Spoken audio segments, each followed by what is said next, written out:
Alright, so this is my first time working with this sort of setup.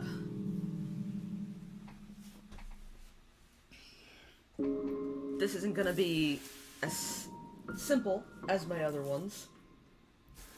Things are a little bit different, and I hope the music's not too loud. But I figured today we would work on something a little more hands-on. We get moving today, because today is a get moving kind of day. I made the unfortunate mistake of consuming news first thing in the morning, so, you know, I think we can try and do something with our hands in order to get things off our minds.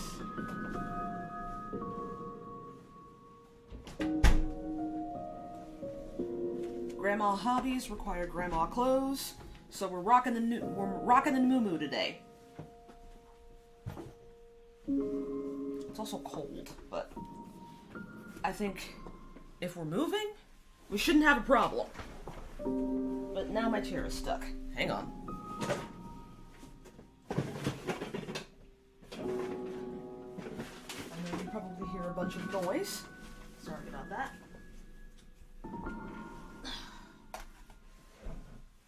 There we go. That's much better. Maybe I should move my camera a little bit closer, just so y'all can see what's going on.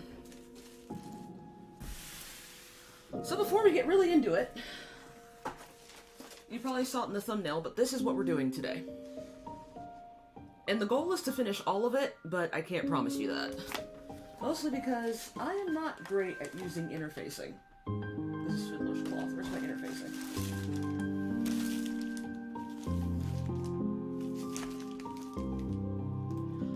It's fusible, apparently, and iron-on adhesive, so we'll see.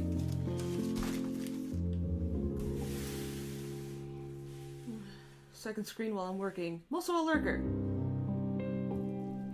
Aw, thank you, Trisha. That's very sweet of you. I'm glad I'm able to do content too, because Lord knows. Here, I'll bring my microphone a bit closer so you can hear me.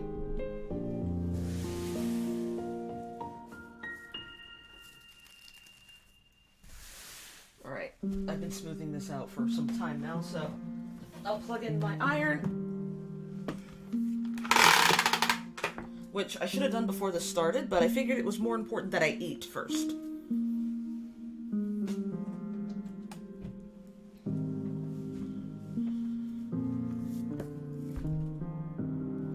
But I do have this on wool blend, so we're going to use the nylon silk setting. Ooh, and I just realized that I need to fill this with more water. But that's what we brought the pitcher for. What in the world's I apply to anyone who can be productively creative? Well, the way I see it is that being able to create is an act of resistance.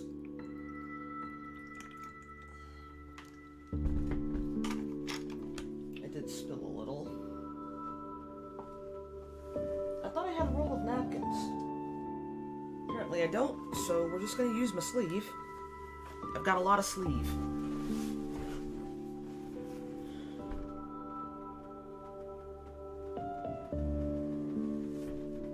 This is satin, so it can't get too wet. Pour myself a glass while we're at it. Because the only thing I've really had to drink is coffee today. Although I did make myself a nice spinach omelet with bacon. That was satisfying.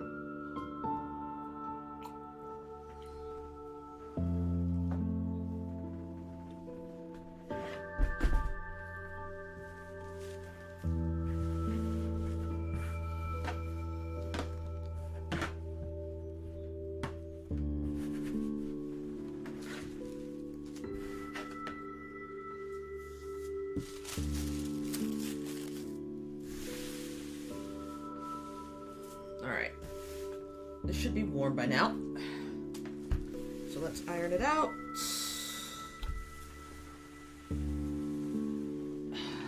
There we go. And we'll do the same to the pocket when I get around there. pins. Here they are.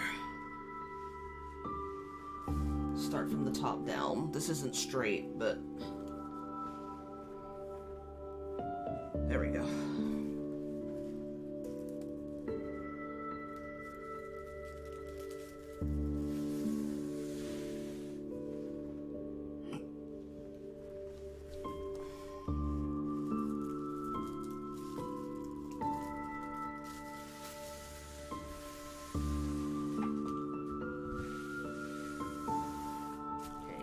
Yeah, I need 2 to cut 2, and then I also need to cut 2 for my interfacing, so we need to save this for the interfacing.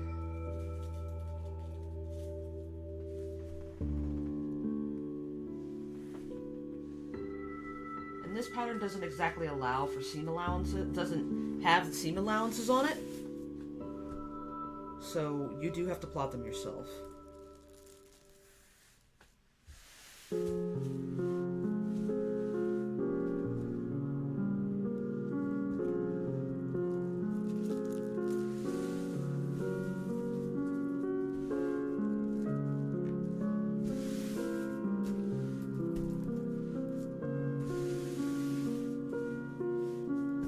Alright. I have a pen somewhere.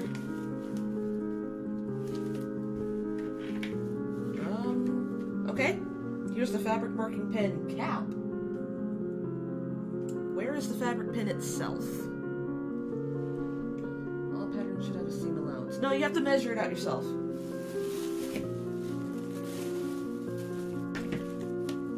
Oh, here it is. Whoop. Found it.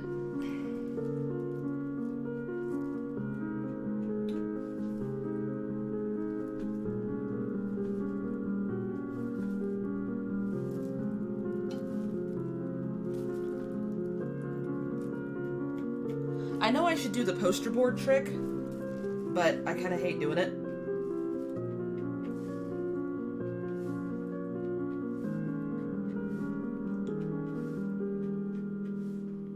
And besides, I'm a big girl, so I usually have to cut out the top size anyway.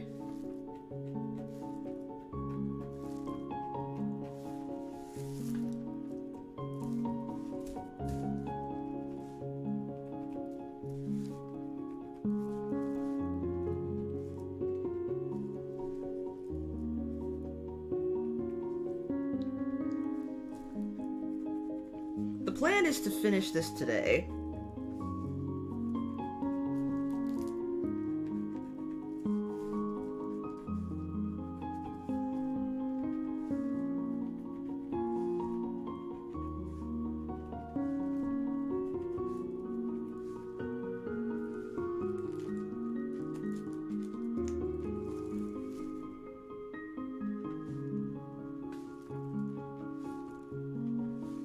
Because this is supposed to be easy.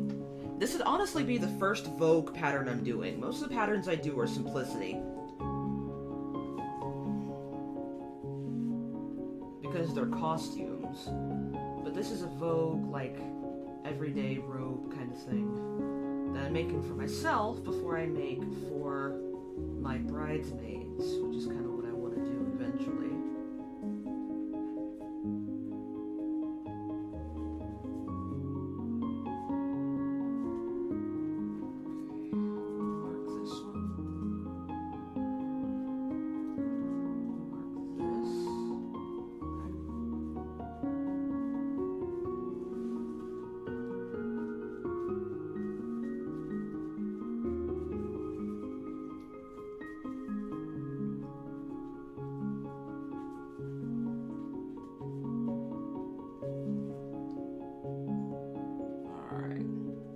I'm actually listening to some different music than you guys are. I decided to turn on some classical music for studying, but I should have done it for deadlines. I like jaunty classical music.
back. Ooh, I messed that up. Hang on.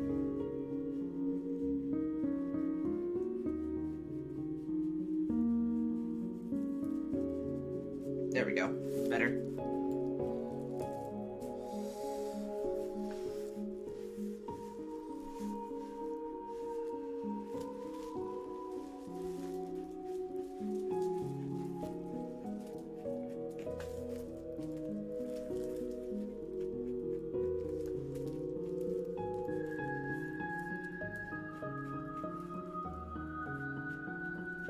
There we go.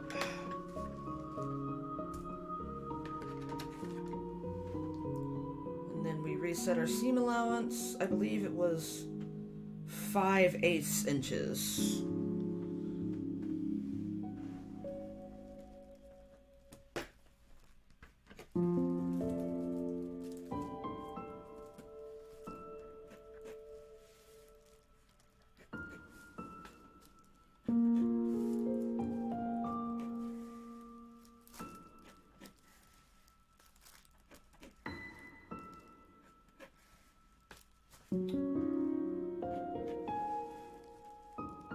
Did I have anything else I needed to mark? No, I don't think so.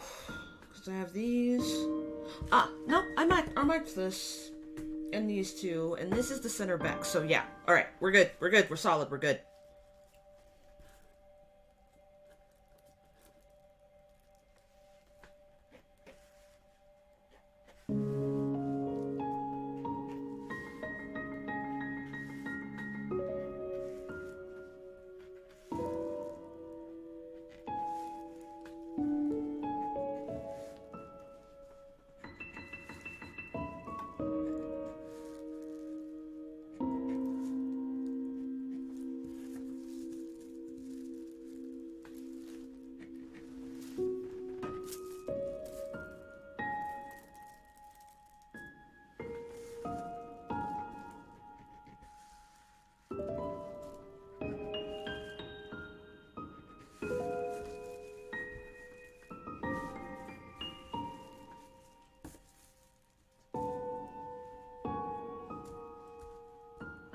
Being a little sloppy here, so I'm gonna stop going so fast.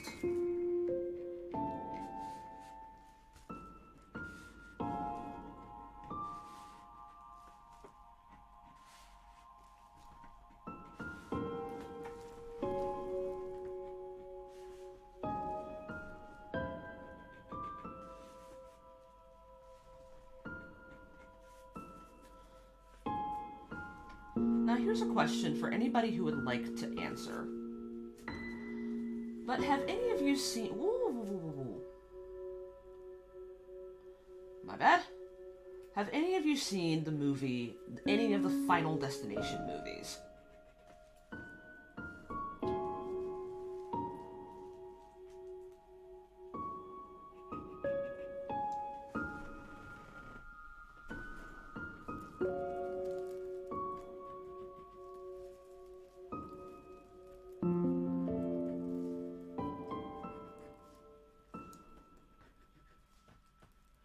Because it's kind of like Saw, in a sense that the first movie was really the first of its kind, and it kind of blew everyone's minds when it first happened. Especially with the twist at the end. But then kind of got overdone because it was like, ooh, slasher horror movie this summer. But are you dual streaming on Twitch too? No, I am not.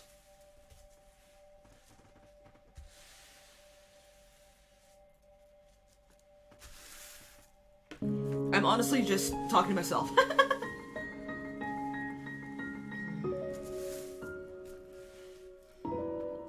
I haven't figured out how to dual stream yet. I'm working on it though.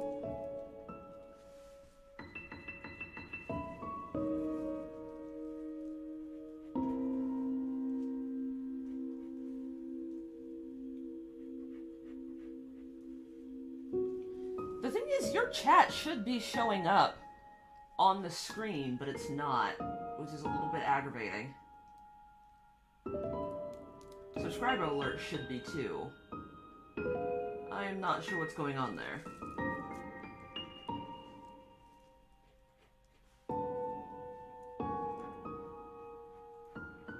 The thing about Streamlabs is sometimes that it just works eventually.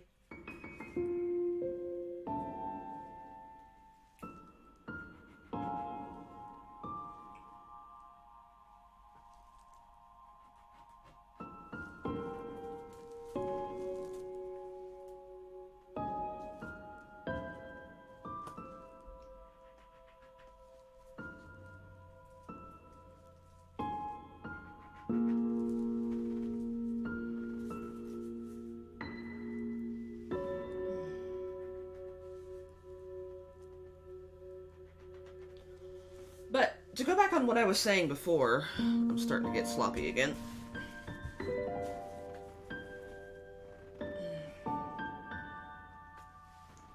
In the moment, Final Destination, for its time, was very groundbreaking.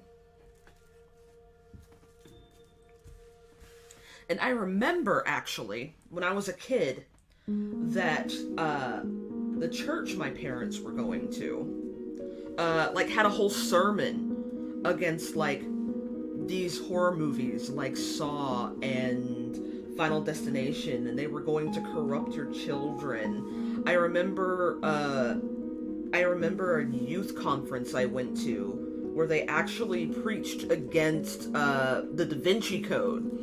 And they were like, remember, the Da Vinci Code is fiction. And I remember sitting there as a kid being like, well, yeah, it's not real. The Da Vinci Code it's fiction. It's a murder mystery.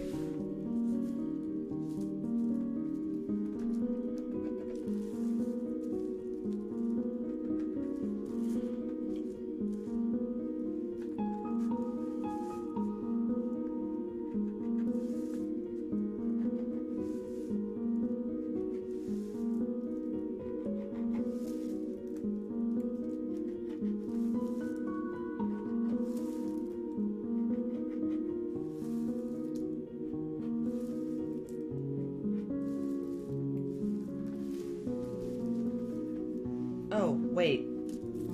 Did I make a mistake? I think I did.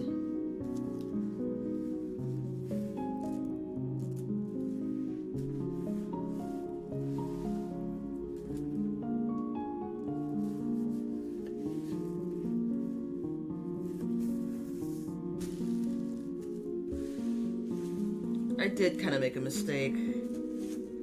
But you know what? It's fine. We persevere. I will just keep going about my merry way. I don't think we need to redraw anything. But if the neckband is crooked, so be it.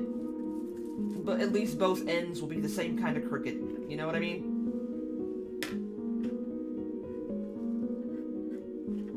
Alright, let's go ahead and cut this out. Listen, don't worry about it, Trisha. You're doing something. You're working.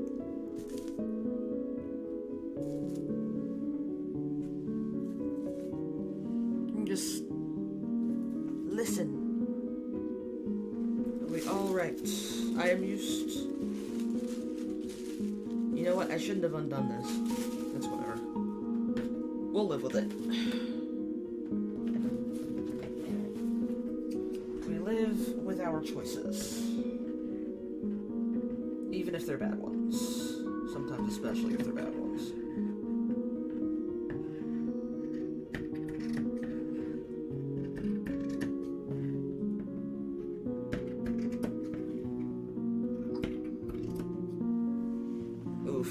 This fabric feels extra not good to cut into. Oh! It's working again! I have a sewing machine now. I'm paranoid I was starting with it, so my fingers are something get something in the eye. Hello, morning and earth.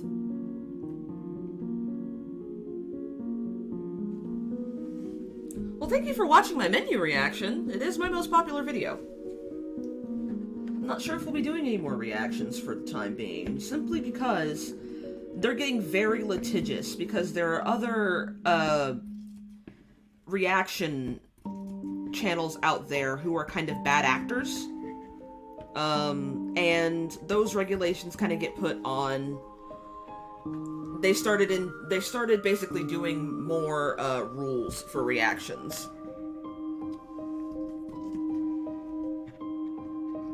And even with my analytical bits, it still gets kind of dicey. Like the copyright strike from my Skate the Infinity video just went away. See, I'm actually the opposite with hand sewing because my father-in-law had to make me this, so I know that my stitches are even.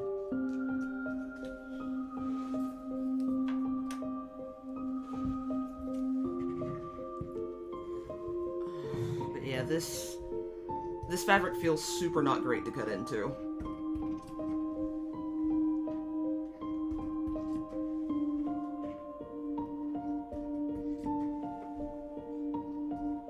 I will say though, these scissors are amazing.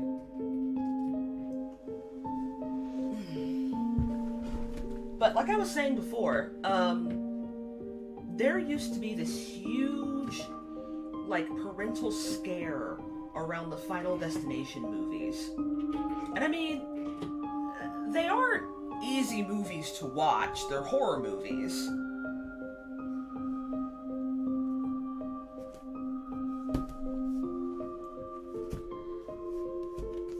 Like, they're horror movies and they're rated R. People shouldn't be letting their 13 and 14-year-olds watch it anyway, but, you know, Americans don't like rules.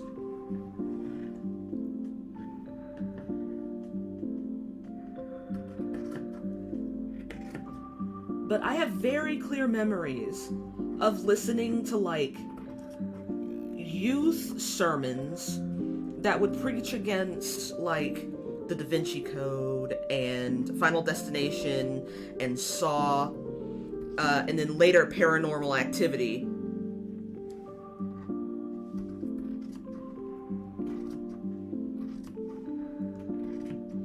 But my parents were always very understanding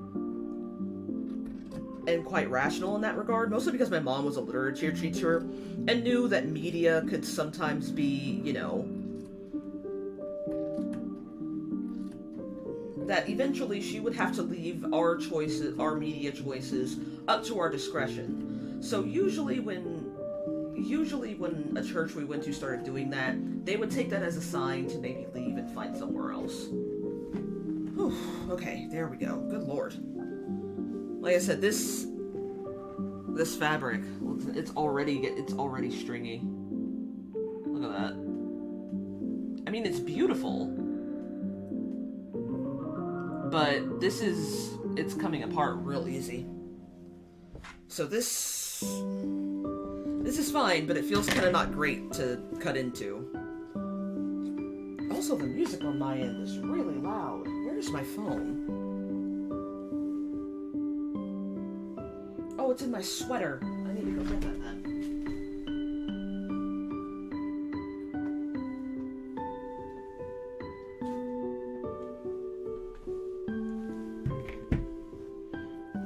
Lord, it's very loud.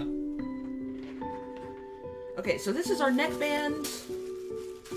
I need to unpin our neckband anyway because then I need to do the interfacing for the neckband.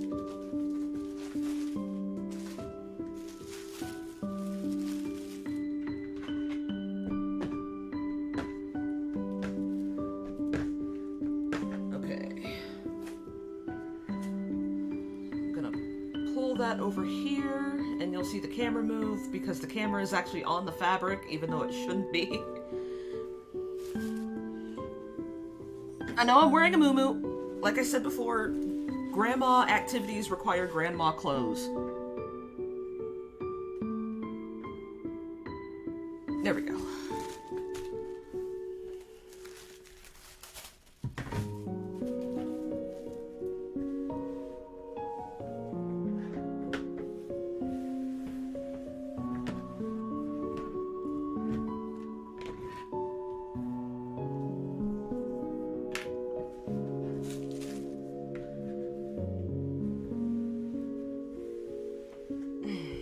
anybody else is still in chat, do you remember the Final Destination movies? And if so, which one traumatized you the most?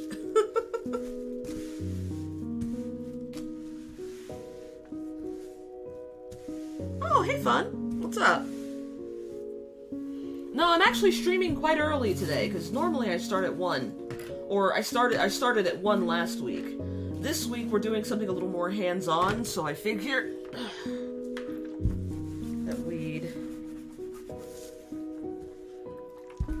that we'd get started a little early, because I kind of want to do this. Alright.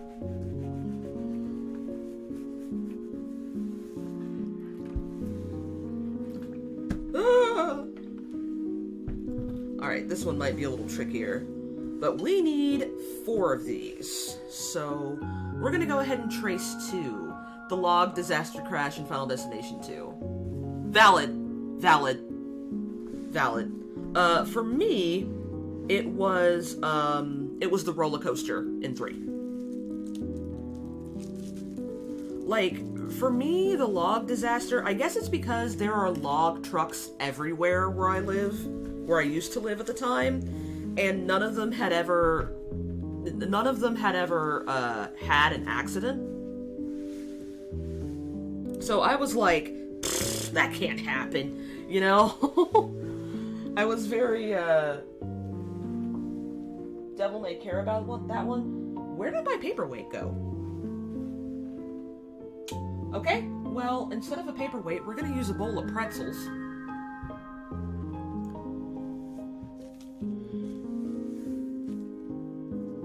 But for me, the roller coaster...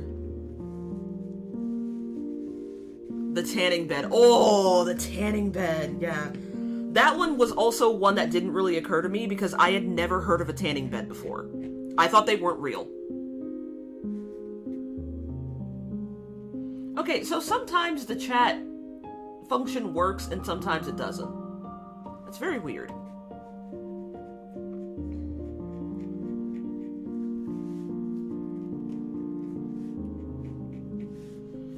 Yeah, for a long time, I thought tanning beds weren't real. Oh, I should pin this.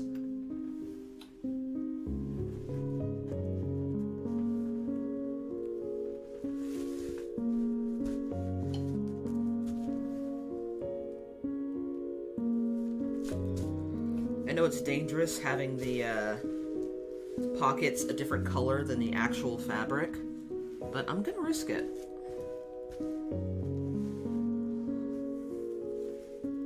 Oof, yeah, this is already a bit bothered.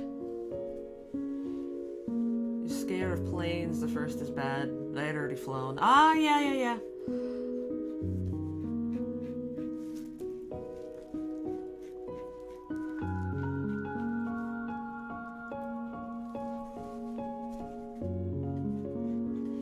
Yeah, and also, I will say, especially with Final Destination, that every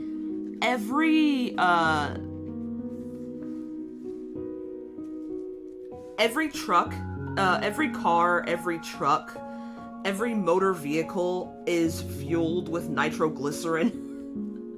Because every car ever explodes all the time. And also, you never see or hear trucks coming.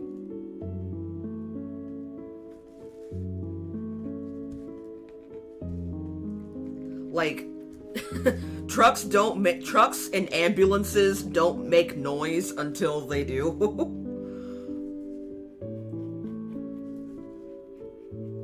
But yeah, I remember going to go see that movie, I remember going to go see that movie with a group of friends and then being like, I never want to go on a roller coaster ever again. Because the roller coaster one actually did freak me out, because I was already afraid of roller coasters as it was. They used to terrify me. Because even now, they give me migraines. So I didn't, and I know why now, but back then I didn't know why. So, I was just like, oh no, they already give me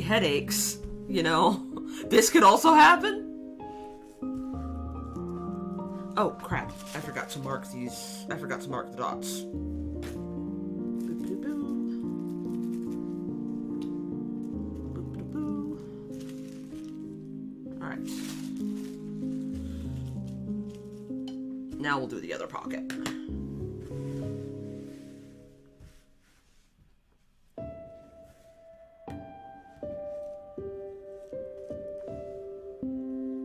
Oh, wait. I think I just realized something.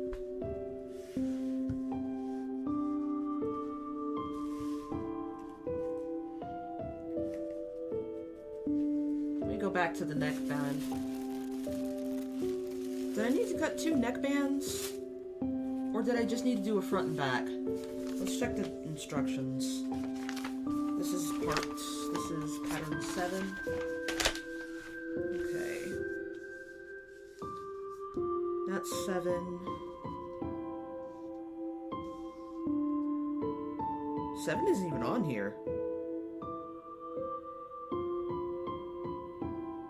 Oh wait, no, here we go. Kimono B.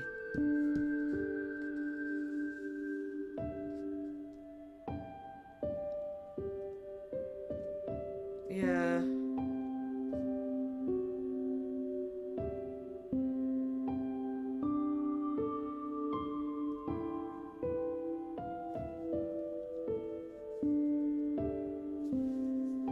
Yeah, I think I made a mistake.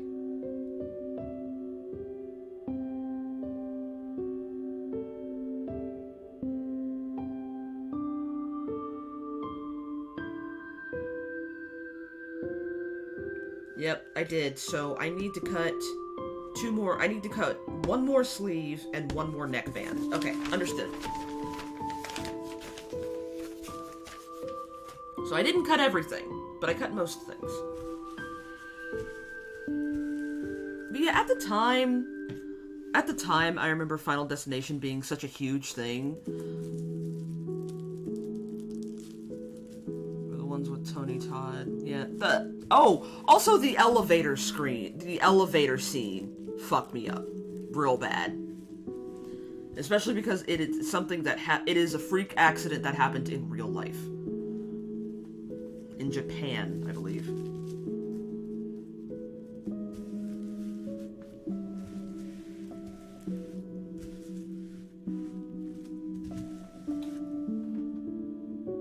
I should iron this again. So we need to cut 1 more of these, and then I need to cut 1 more sleeve. And I think we'll be good.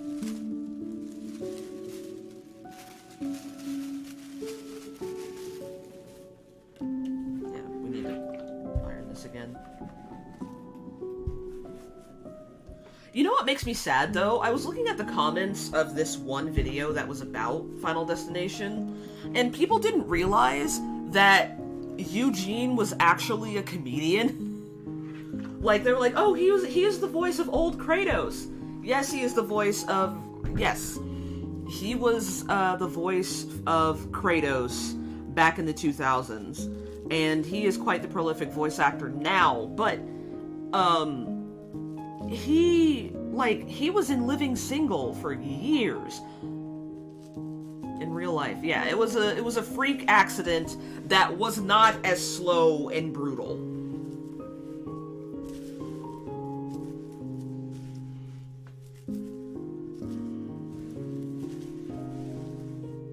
Yeah, and it happened, I believe, in 1980s, 1989.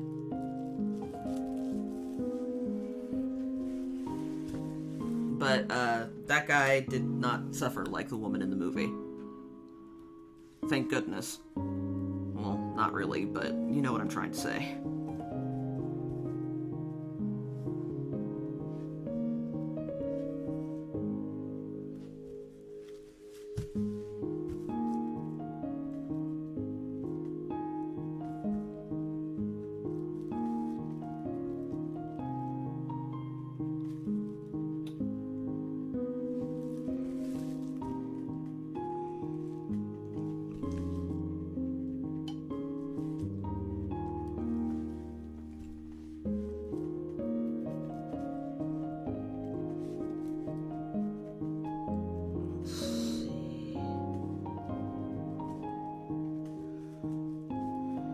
Yeah, it kind of, it's not a lot makes me feel old because I'm only in my 30s, right? 30 is not middle-aged, it's not, like, super young, but I'm not old, and I'm not, at least I think, out of touch. In fact,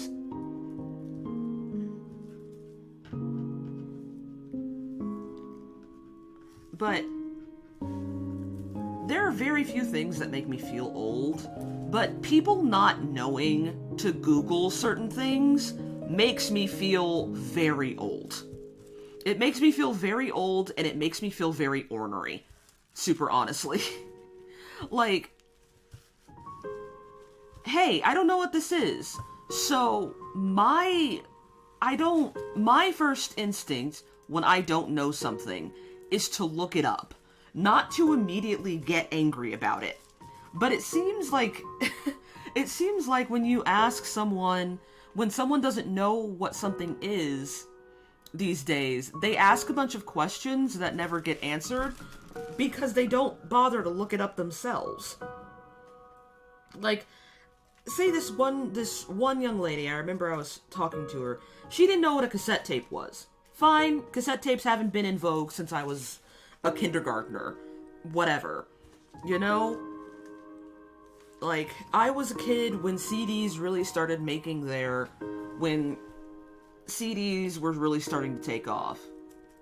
I work at a library, I do tech support and help people stuff, so yeah. Ah, got it. So you know how I feel.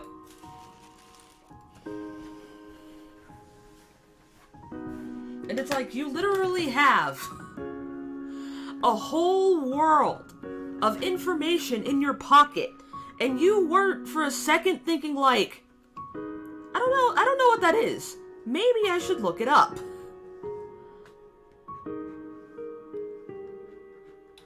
But no, instead you decide to yell at me.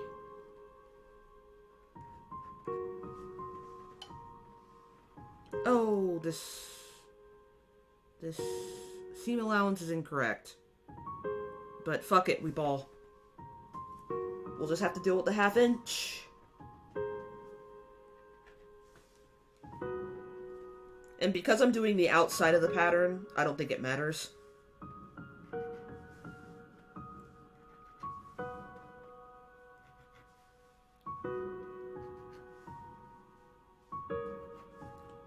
But I remember when I was working at the hotel restaurant that I told you guys about in my menu video, there was a young lady, an intern, who didn't know the difference between lentils and beans.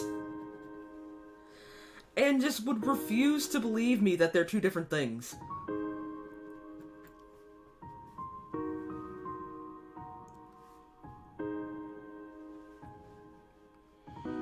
Yeah, but, this young lady, she didn't know what a cassette tape was.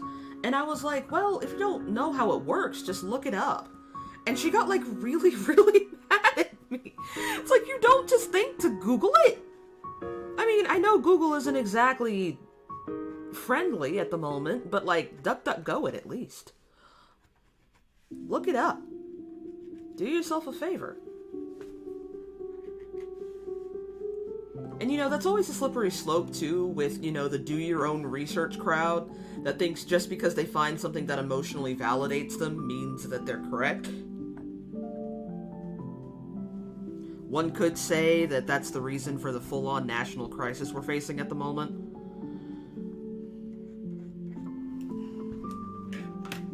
Alright, that's one pocket.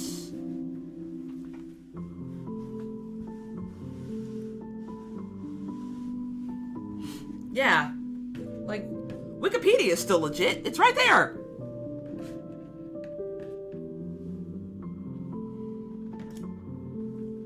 Oh, hang on. I'm gonna sneeze.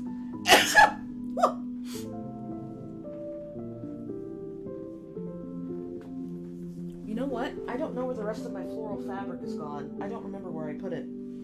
Hopefully I put it back in its bag. Okay, so this one gets a 1/2 inch seam allowance too. That's gonna bite me in the ass at some point, but, maybe I'll like it.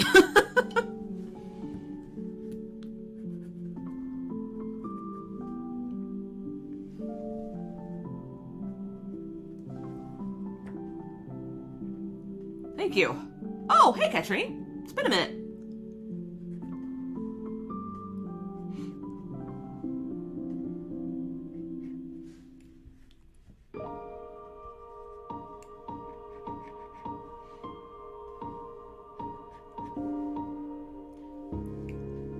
We were talking about research and scary movies.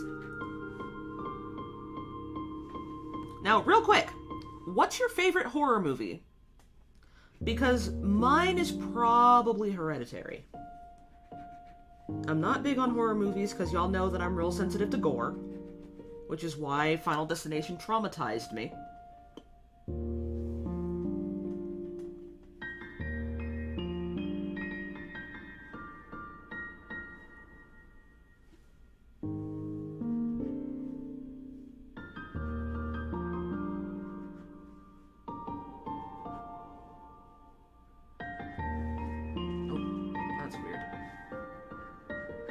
There we go.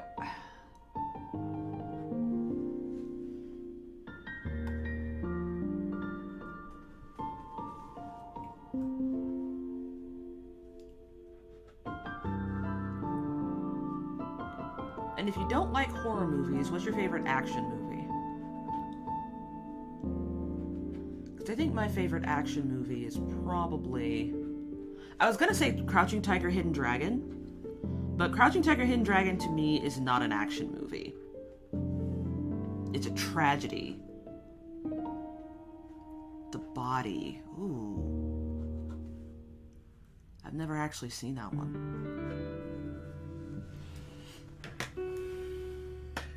Alright. Let's cut the pockets.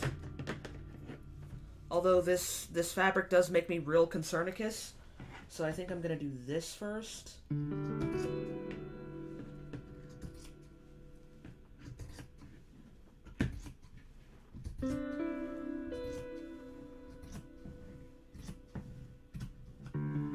Bride of Reanimator.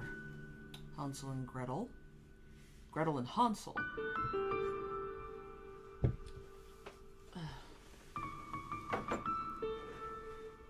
Alright.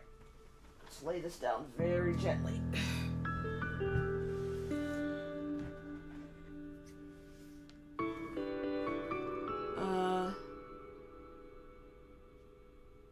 Oh, The Autopsy of Jane Doe.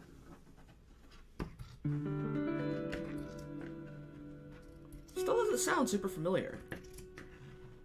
And you know what? I guess The Substance counts as a horror movie, doesn't it? Because The Substance has a lot of body horror.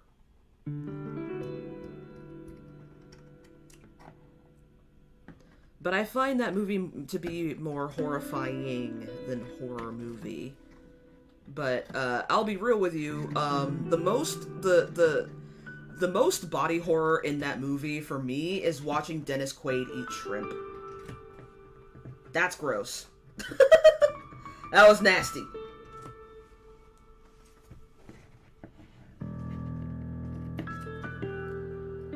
We had a woman turn into a blob, but to watch Dennis Quaid eat shrimp with his mouth open was the true horror. I have to go to work soon, but this is great. All right, Earth, you be safe out there.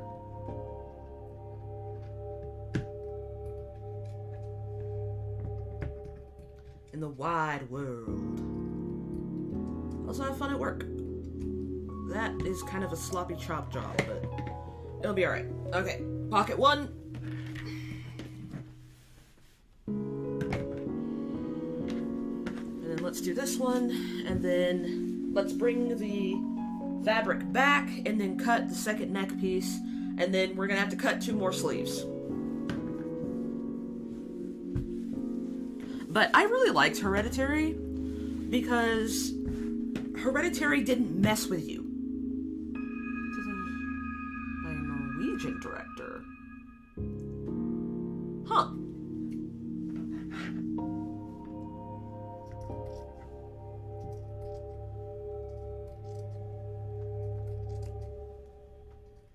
But I think I like Ari Aster's 2 films. Nobody liked Beau is Afraid, because it was a very confusing movie. and it was like 3 hours long. But the thing about Hereditary and Midsommar is that they don't mess with you. They don't try to be like, oh, but wait. That movie is pretty good. Quaid playing Reagan was scarier for me. Oh God. Oh, does he play Reagan in the biopic? I thought Sebastian Stan played him in the biopic.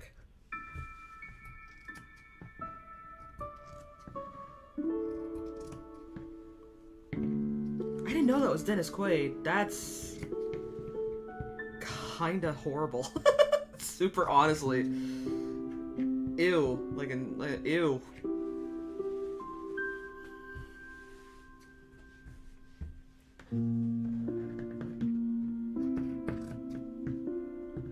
But like Midsommar tells you from jump in the very beginning of the movie what is about to happen.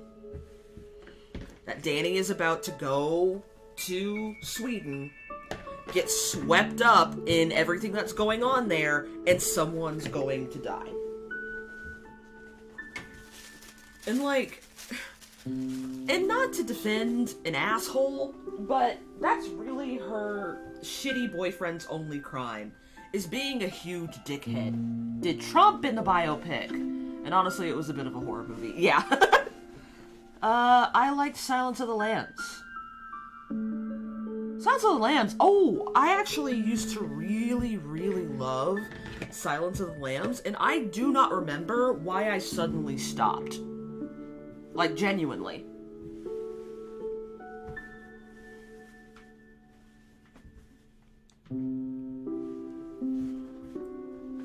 And it might have been the show Hannibal. It might have. I couldn't tell you, super honestly. Like I said, I know I'm in a moo-moo. Grandma hobbies. Call for grandma clothes. Alright, one more neck band, and then I think we'll be good. Oh no, the sleeves. I forgot about the sleeves. Gotta do the sleeves. Oh yeah, because the neckband has to be front and back.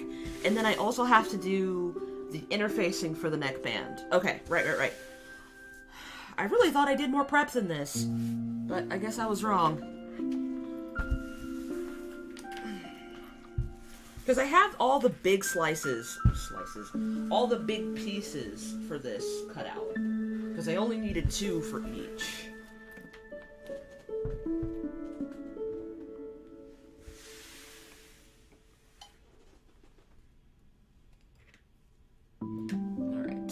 Pin this. Okay, I didn't. Okay.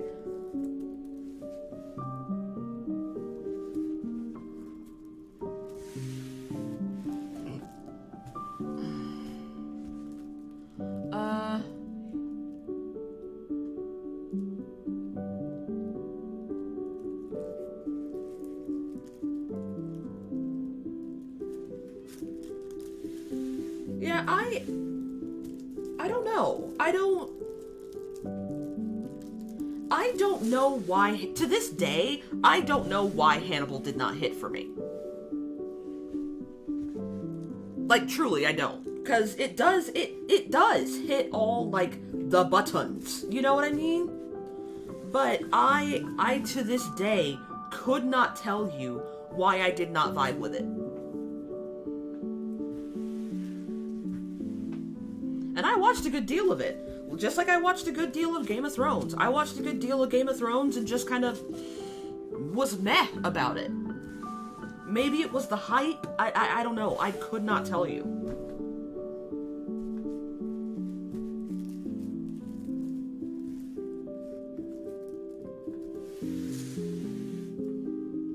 But yeah, a lot of really popular shows, especially like in the 2010s, I was really meh about. Now, there is the elephant in the room. I honestly could have just been...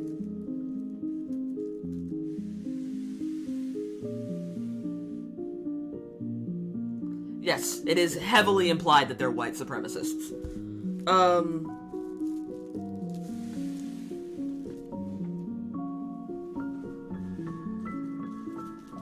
The director himself has said many, many, many, many times that the only reason why the ending is remotely happy is only because at the end, Dani is happy, and that's because she has gone insane.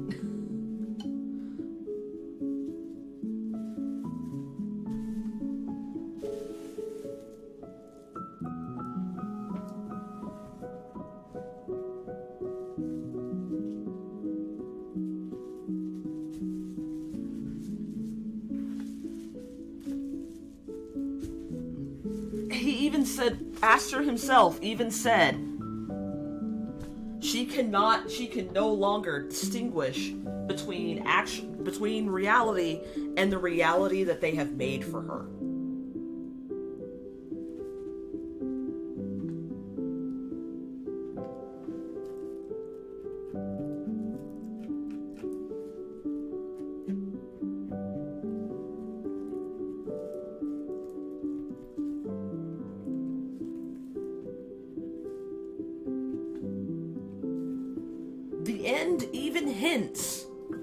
That she is actually still being haunted by the memory of her sister. It's just so obscured in the foliage, not even she knows if it's real or not.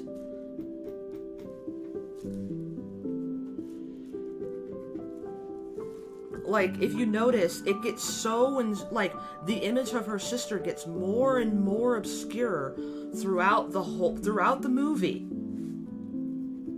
But it's still there.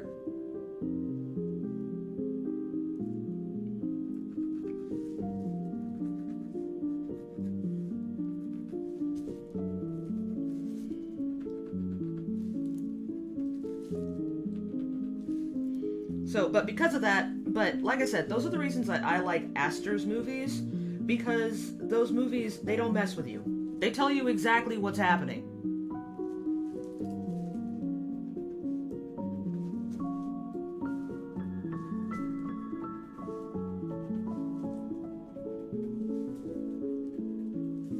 And this might surprise some of you guys. Well, this might not surprise some of you guys, because you know I have a hard time telling actors apart.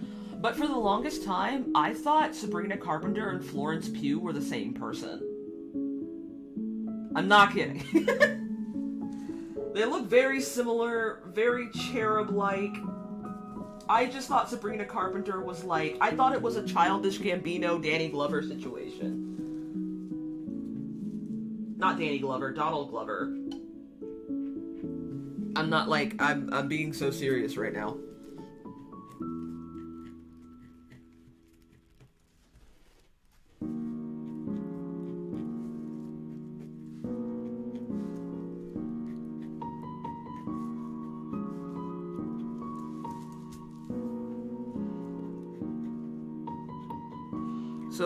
So when Espresso came out, I was like, "Oh look, the girl from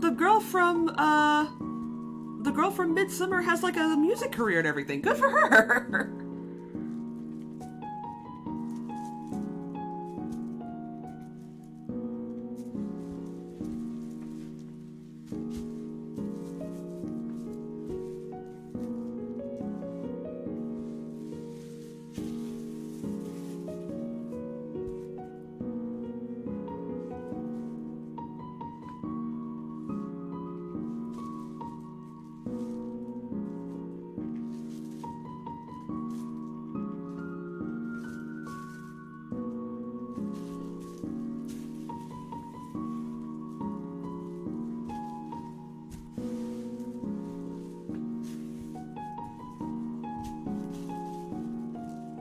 Nope, I messed up again.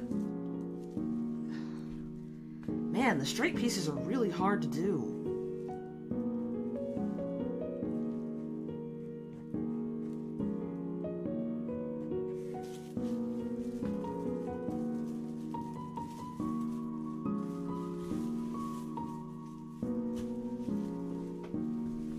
Yeah, but Aster said on,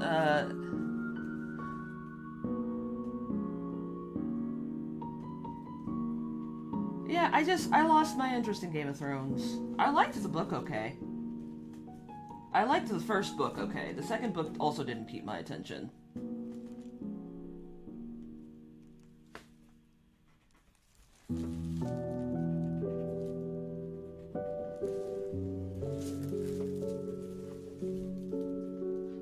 what show I haven't watched, though you would think it's right up my alley?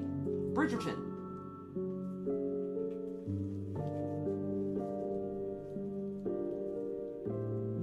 You would think Bridgerton is right up my alley, but I've never watched it.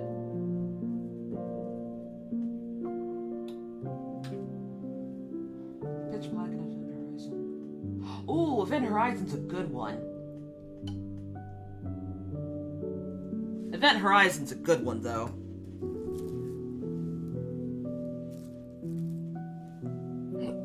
Go ahead and unpin this.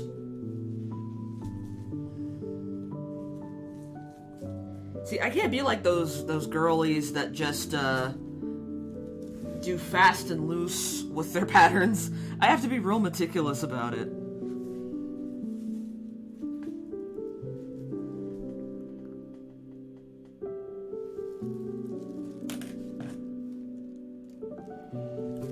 Event Horizon and Scanners traumatized me. I was way too young to watch Scanner.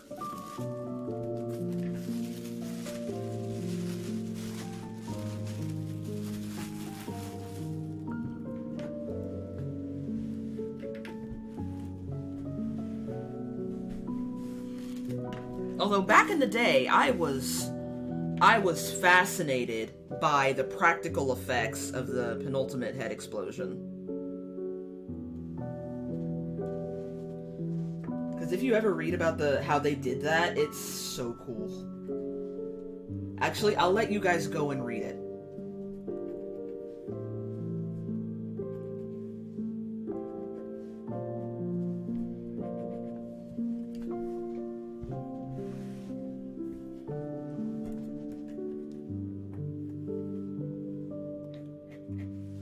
I'll tell you better. It looks way better than the one on Kingsman. For Kingsman. The one in Kingsman was really gross. When you talk about horror movies, I'm not even a horror movie junkie.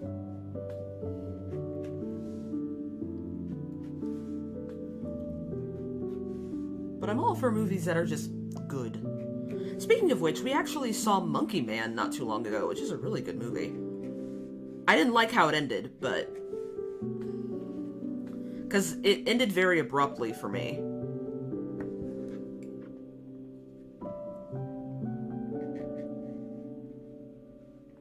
But, you know, as someone who really loves Enter the Dragon, I really, really loved the, second to last bad guy death. Now, I've never actually seen The Fly.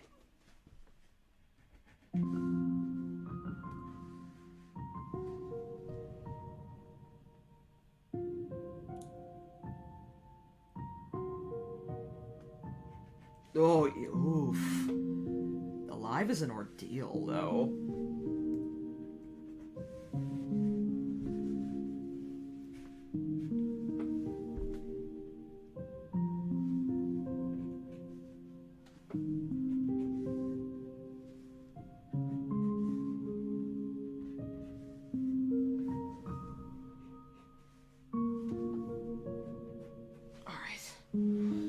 Ugh.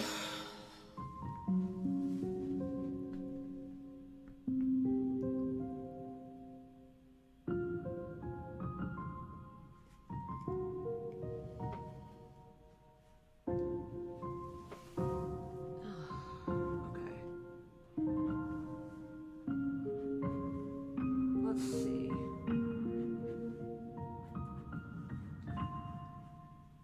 Alright, this is alright. My brain is starting to get impatient with this, so we need to hurry up before I get bored and frustrated.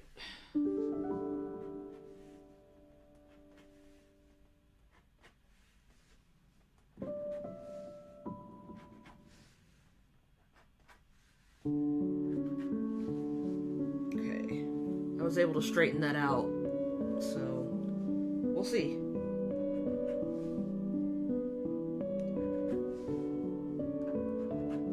But yeah, as someone watching Monkey Man, I can definitely see the Enter the Dragon parallels, because I love me some Bruce Lee.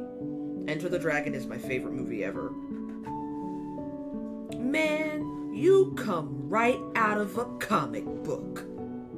Jim Kelly was the man.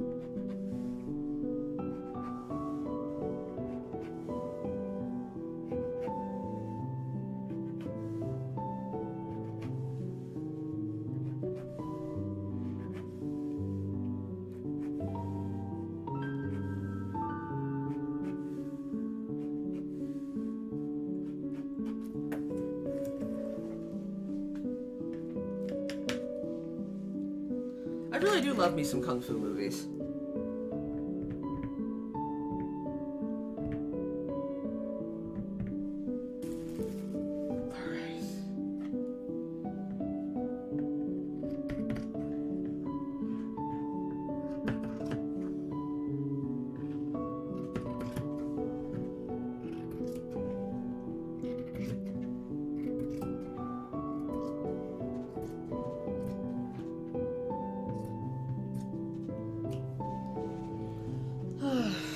I need to find out what I can do with all these scraps of satin, because I have a lot of scrap satin. Almost too much. Well, definitely too much. I'm a Jet Li and Donnie Yen fan, too.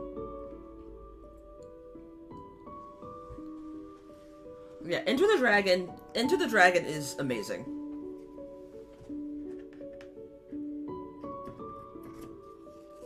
But I know Jet Li can't perform anymore because he, if I recall correctly, has Hashimoto's disease. And because he's broken so many bones, it could be quite debilitating for him. So I know he does not do any movies anymore. But if I recall correctly, he either hosts or is a judge on China's Got Talent.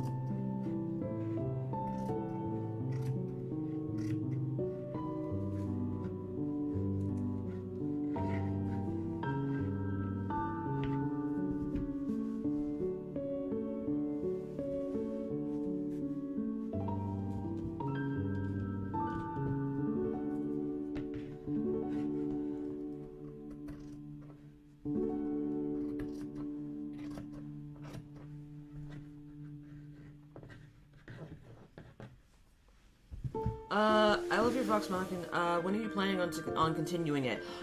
Whenever they get their copyright ban hammer off my back.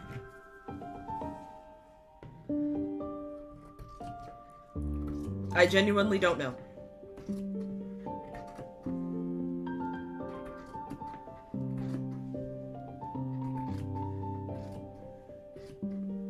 Because right now they are on my throat.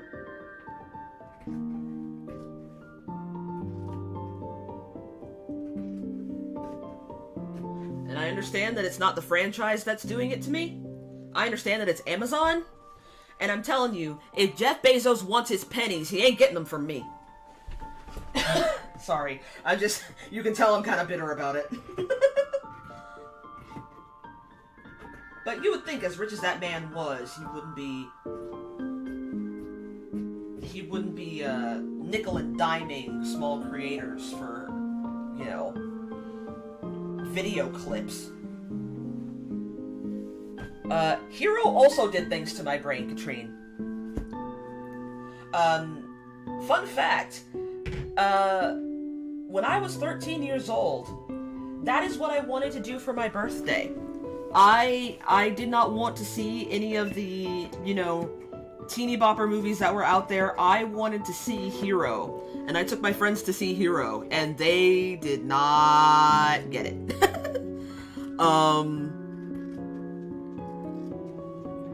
They were, confused. I don't really blame them.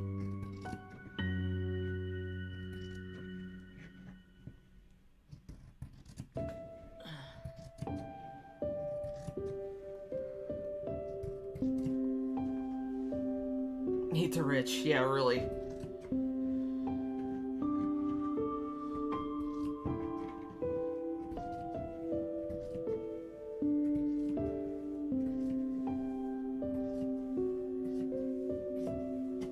There we go.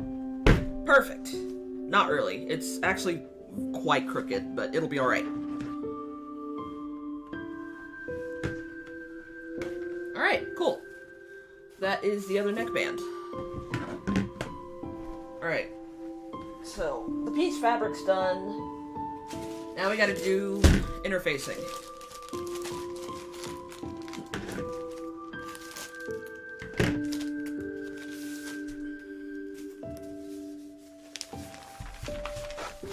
Okay. So this is the flat side, this is the ironing side, so we're gonna flip this over. Jet Li Shaolin movies were fun. Oh yeah, absolutely.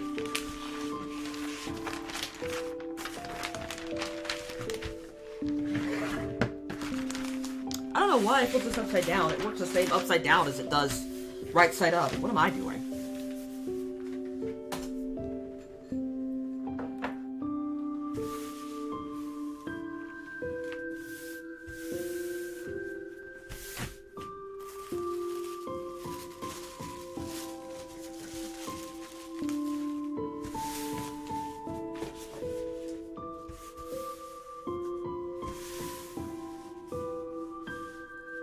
Alright, so this doesn't need a seam allowance.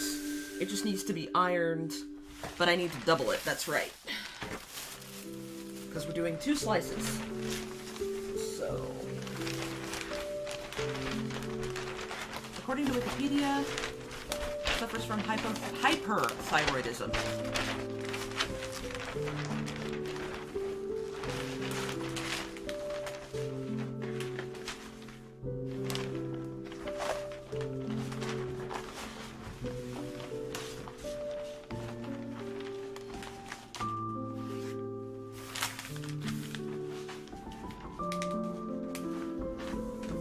I thought it was Hashimoto's disease. From what I can tell, though, I'll be honest with you, hyperthyroidism isn't necessarily something you can recover from. It's a chronic disease that you just kind of have to treat gradually.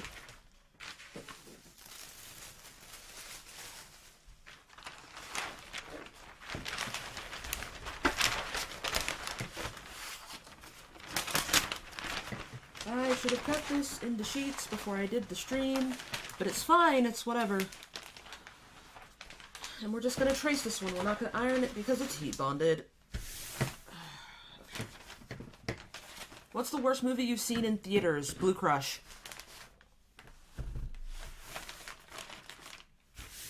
Actually, no, that's not true. Kangaroo Jack. Kangaroo Jack and maybe The Breakup.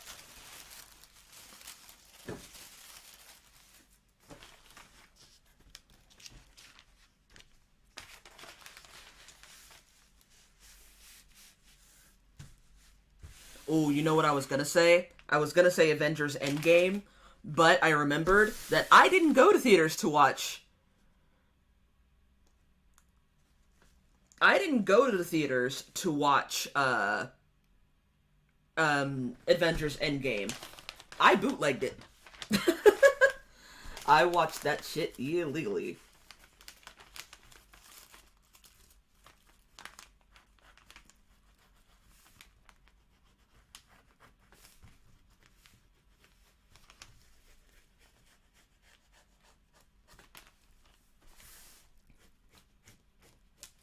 You know, I could probably do much better with this if I had a piece of tape.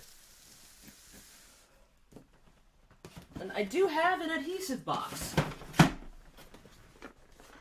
Adhesive.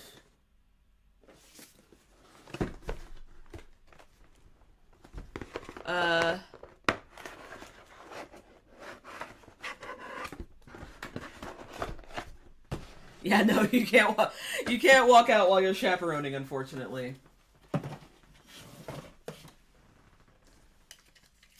No, but, I ended up seeing Blue Crush for my 11th birthday. And, because my mom wouldn't let me see Austin Powers, and I was bored the entire time. Holmes and Watson. Oh yeah, no, Holmes and Watson's an awful movie. It's one of Will Ferrell's worst. And I feel like John C. Reilly was also just not feeling it. Normally, Like, I feel like at that point, Will Ferrell was like, I'm kind of done with doing these parody movies.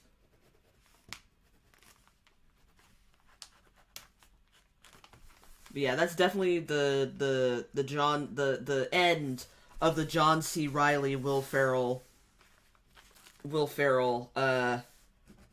comedy movies.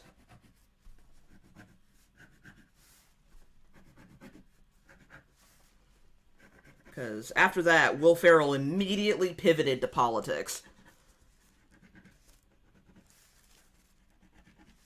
Like, he pretty much immediately pivoted to politics and charity work. Worst movie I ever saw was Cadillac Man. I've never even heard of that. Oh, you know what another terrible movie was? Geely. Geely was a horrible movie.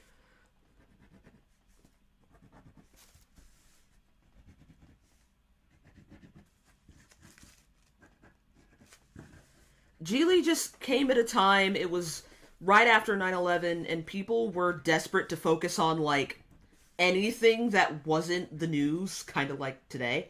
Uh,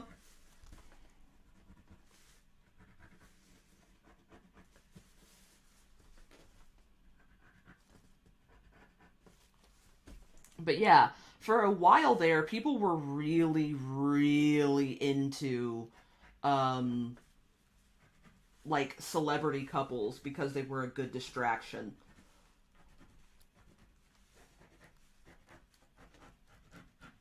Alright, there we go.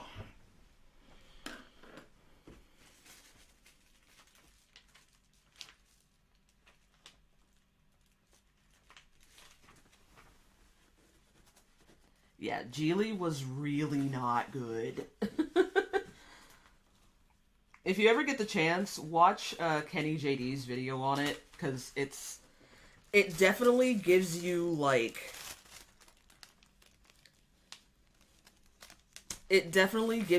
proto-Reddit tease. Alright, hang on, I messed up. Okay.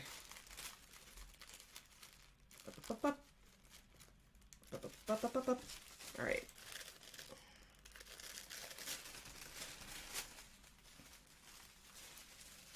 Get the interfacing cut.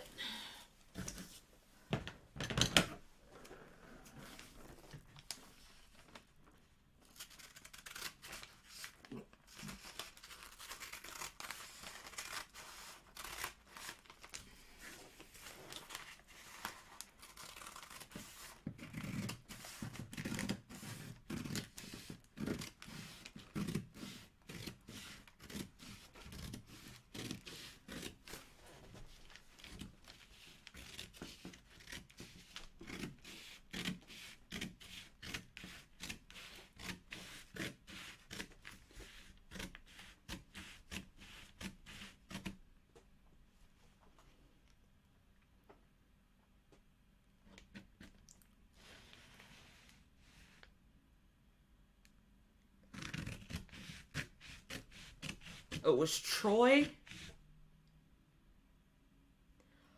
Oh, are you serious? They made Patroclus as... Oh.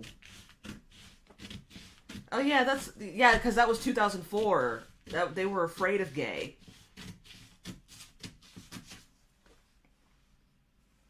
I forgot about Troy. Man. That was a terrible movie. I'm gonna need to go.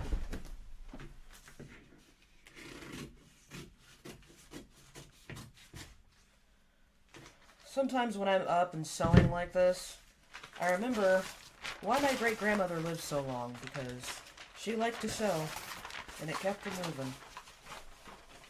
Alright, here we go. 2 pieces of interfacing. That should be good. And then I have 2 more sleeves to cut. And then we should be solid. Garrett Hedlund! Oh my god, I haven't heard that name in years. He doesn't really act anymore.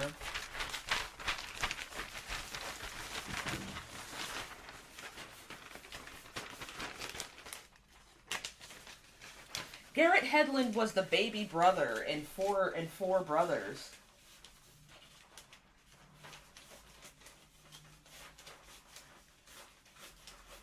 who, like, gets randomly murked for no reason. Other than, like, John Singleton was like, there needs to be something sad here. In every John Singleton movie, the baby brother always dies for some reason.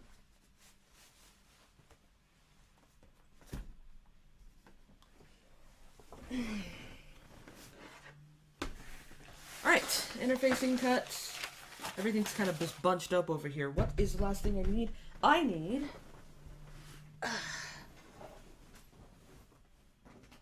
By the way, if you're curious, this is what I keep my fabric in. Squishable, stackable bags. But I am missing the rest of my floral fabric, actually. Is this it? Over here? Did I just lay it over here? No.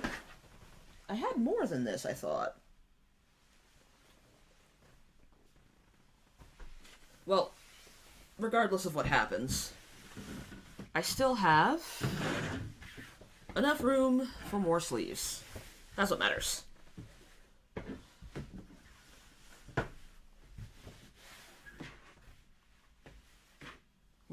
Yes.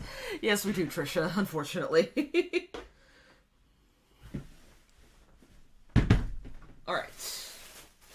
Here's one big one. Another big one. Do I really have to do 2 more sleeves? I feel like that's kind of a waste. Because I would need...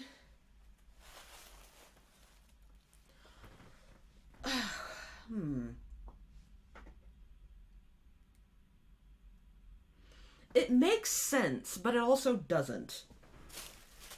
But I'm gonna follow directions. I think this is my sleeve. Yes.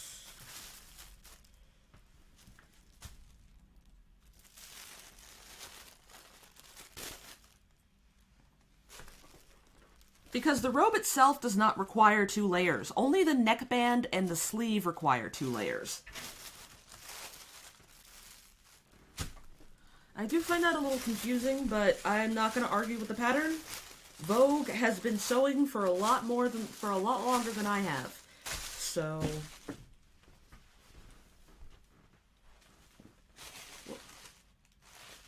Oh!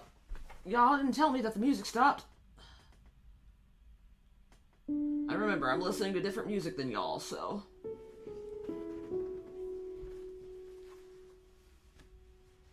I should have switched to opera, super honestly. I do love me a good opera.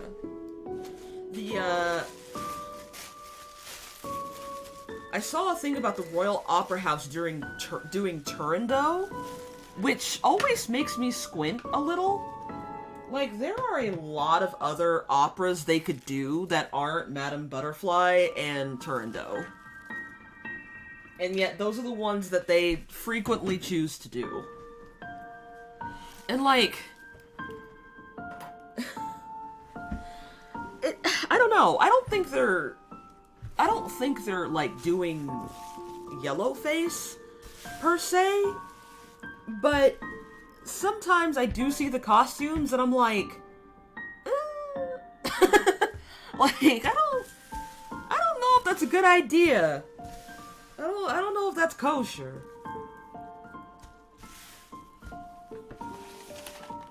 Oh, this is upside down. I don't think it matters, but we're gonna make sure it's done right.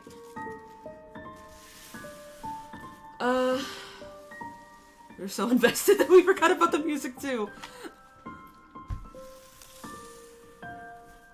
I will admit, the thing is, Garrett Hedlund is a good-looking man, who honestly looks very similar to my husband, if I could be frank. So, who knows, maybe I have a type. But right now, my type is my husband. He's a very handsome, tall man, with very pretty eyes. And he makes me laugh.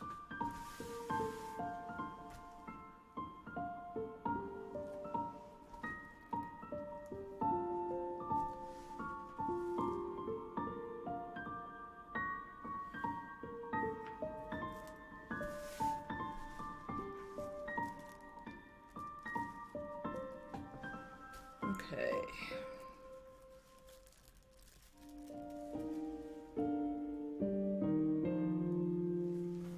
Stretch.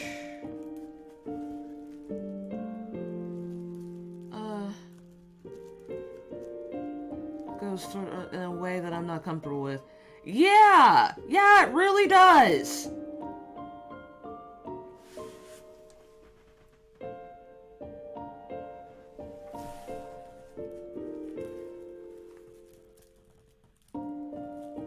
Lakshmi is a close Lakshmi is a close one too, but I have seen really good productions of Lakshmi.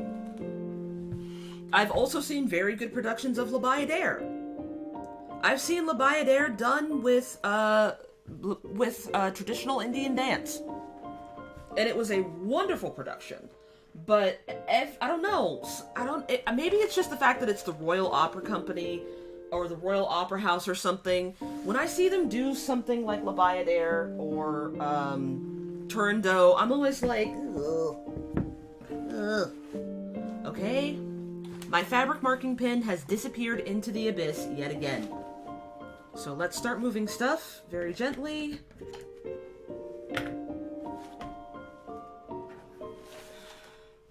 Y'all didn't happen to see where I put it, did you? I mean, it was written by a non-Japanese person. Solid point. Solid point.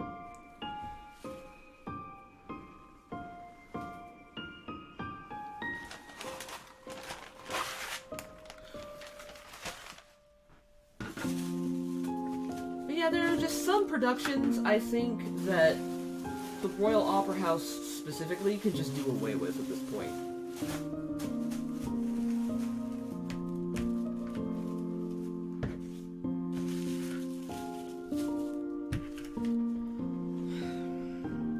Once again, here's the cap. And no pen to be seen.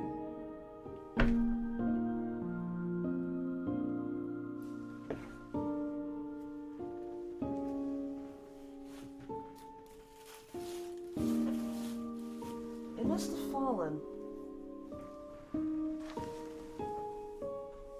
Or did it? Maybe it got wrapped in some fabric?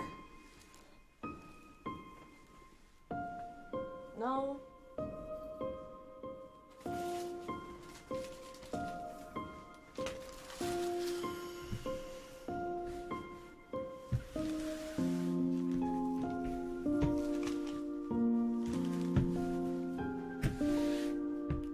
Searching for my fabric pen like I'm searching for my phone in bed.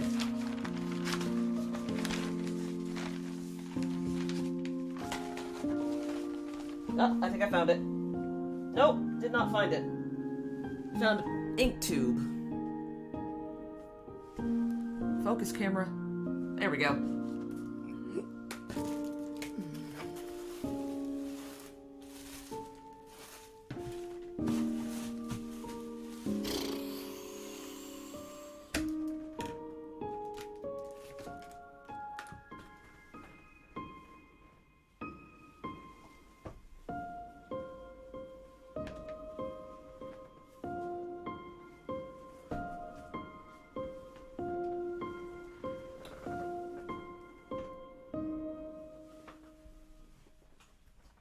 Well, I need that pen. I don't want to use the pink one. Well, I need that pen mostly because oh, here it is. It's by my phone. Found it.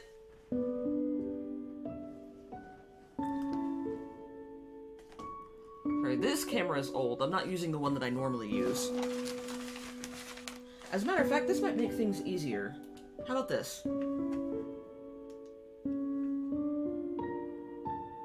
Does that make things any brighter? No. Maybe it will if I do this.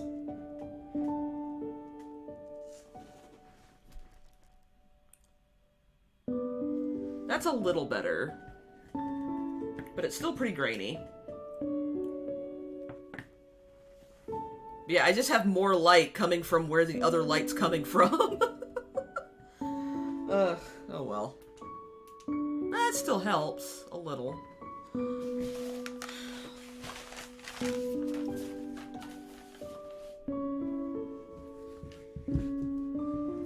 Alright. But yeah, I really feel like there are some productions that the Royal Ballet needs to let go of. And, like, I'm tired of people discussing over whether it's a matter of tradition. There are lots of things that are super not cool that are traditional. And you can let go of those things. It won't hurt you, I promise.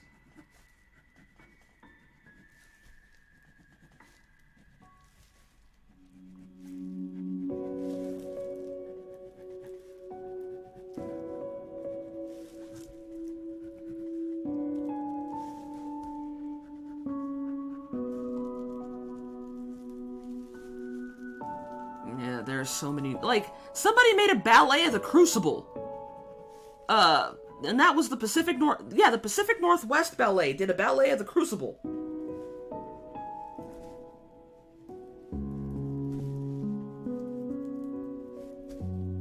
You know, like... That's a good one. They also did Death of a Salesman the next year, if I recall correctly.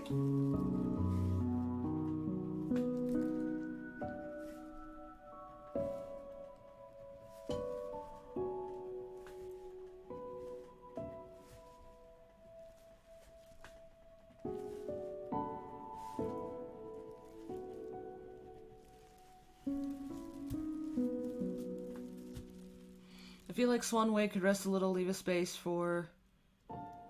I feel like how some places... I feel like people use Swan Lake as an excuse to push their dancers really, really hard. Especially whoever plays Odile.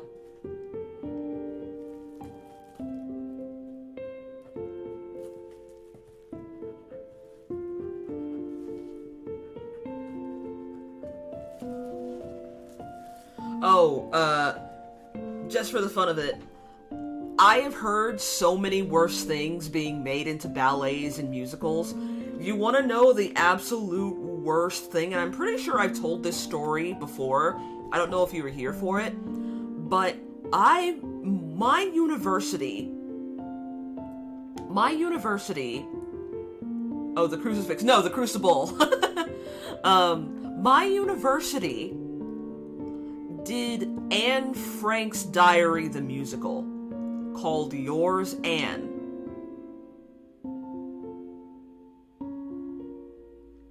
And to this day, it is something the university refuses to acknowledge. All pictures of it, all history of it being performed at the university stage has been scrubbed from history. The only evidence that this musical was ever done at the university is the theater chair's singular picture of it in her scrapbook. I kid you not. This is something that actually happened, and I was there because I almost accidentally set a curtain on fire working backstage at that show because I had to do it for a grade. I didn't take a cover off of a light, and it started smoking. It started smoking a lot, actually. It started smoking so much, she immediately docked my grade to a C. That's how bad it was.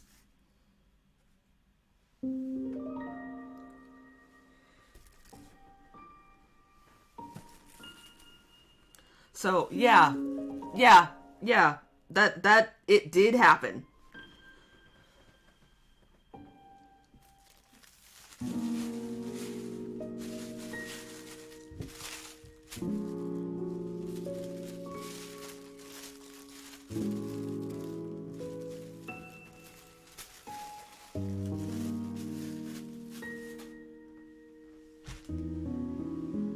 Although I will say, I do have one memory from that play that was actually good. Well, no, there's actually more to the story. So, this story,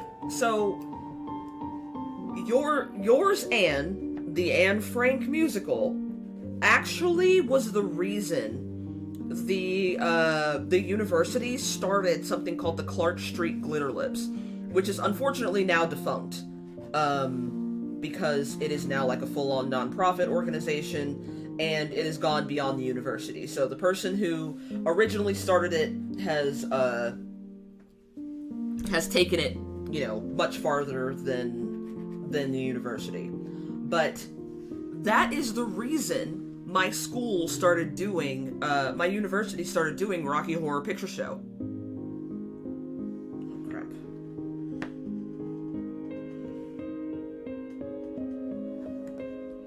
It was in retaliation.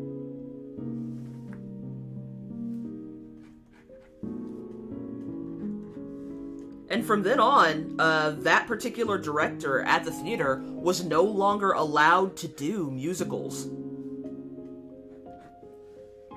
That duty was passed on to someone who eventually became my acting teacher.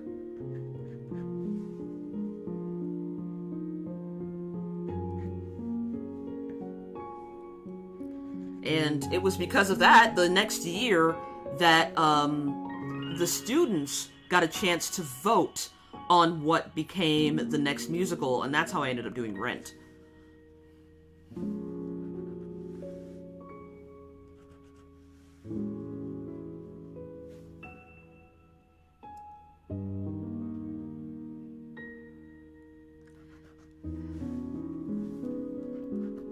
Yeah, it was out of spite. It was literally out of spite. But the thing is, Rocky Horror Picture Show ended up raising so much money that the school allowed us to do it over and over again, as long as it was a student-run only production.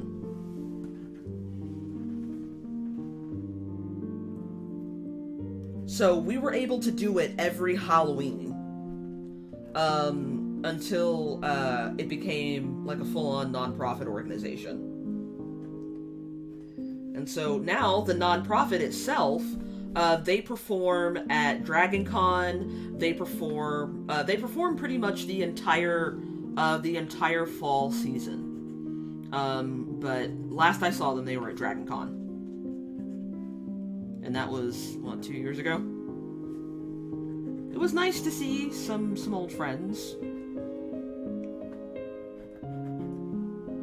I'm not sure if any of them were happy to see me, but, you know, college was a weird time for me.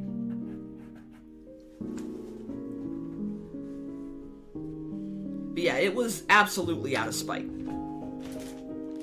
But then, you know, that spite, they went on to do something good. They raised thousands of dollars. As a matter of fact, last I heard of them, they raised almost $1.5 million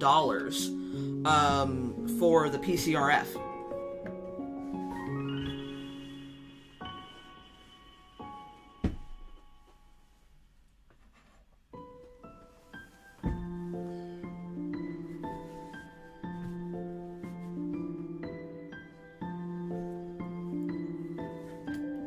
So, I hope they go on to raise a lot more money. A lot of what they do goes to gender affirming care, the Trevor Project, lots of stuff.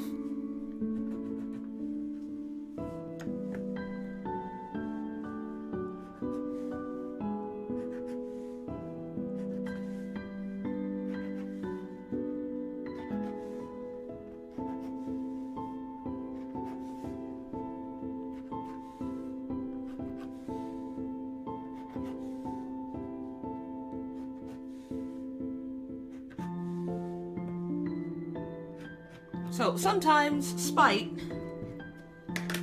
can really lead to a lot of good things. Sometimes, not all the time.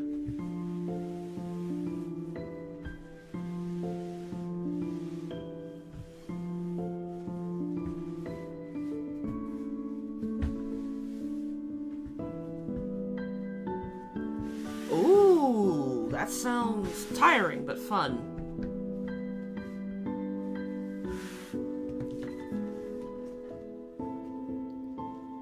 Alright, let's cut very gently here.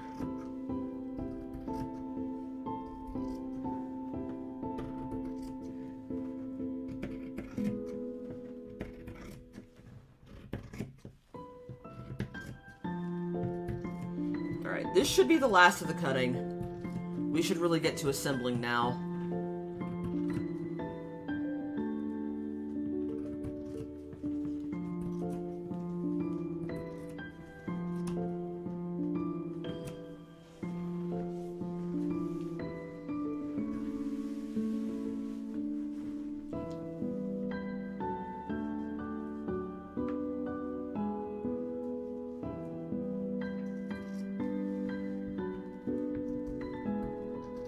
Yeah, good luck.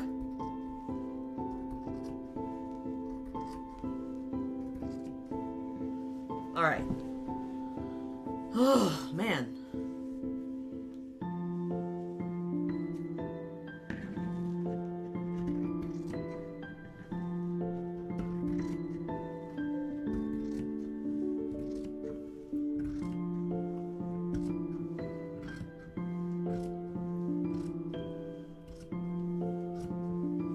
Stretch, stretch. There we go. Alright. One side.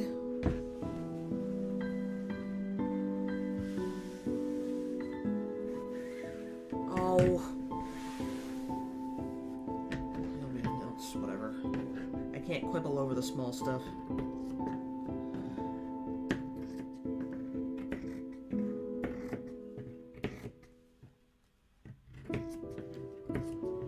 After all this, we should be able to start assembling in a minute here.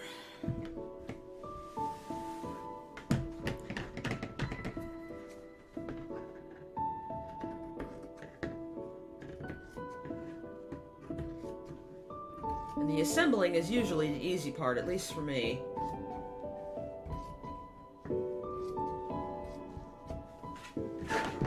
Alright. That's 2 sleeves. Done. Okay, so.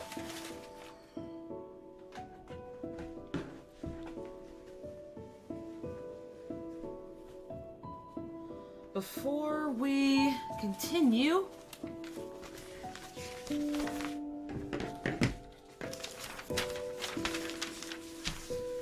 let's read the directions. Yeah. Let's read the directions.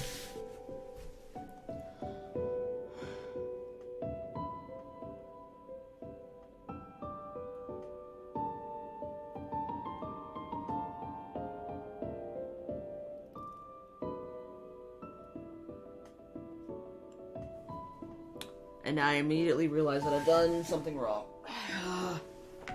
I don't think I have the fabric to fix it, though. Although I could use this. Not this. This.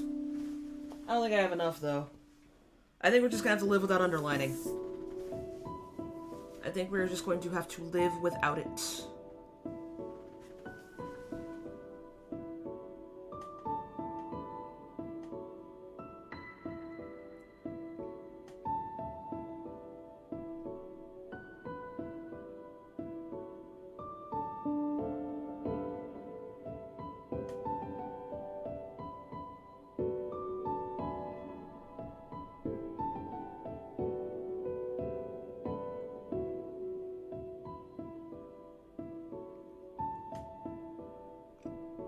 Okay.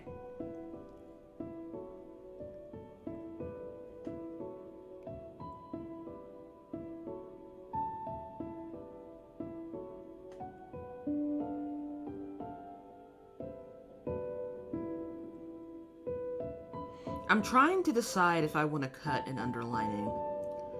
Because it is just kimono, I don't necessarily need it, and I forgot that I needed it, frankly. You'd think I'd be more prepared after all this time, but I believe that fortune favors the bold, and sometimes the stupid. So, let's see here.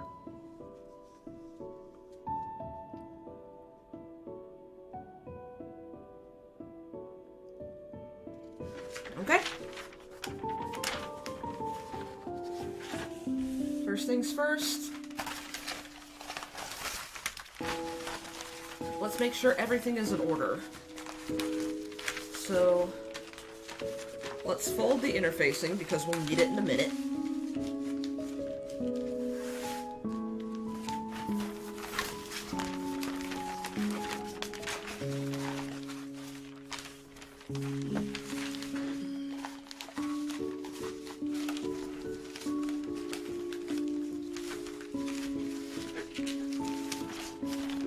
I apologize if I seem like I'm ill-prepared or like I don't know what I'm doing. But to be honest, I kind of don't. I've read the instructions time and time again, and I've sewed a lot bigger projects than this. But for some reason, I always end up getting flummoxed. I will say, this is the first time I've sewn something. Oh my eye. This is something that I've sewn. This is the first thing that I've sewn that I'm wearing for daily use.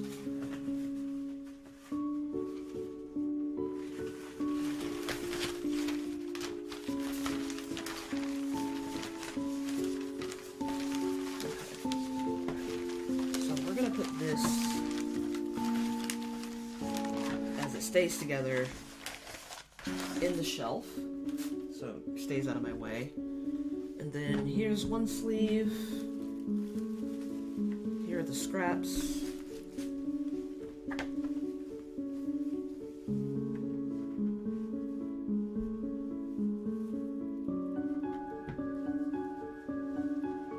Here are the other two sleeves.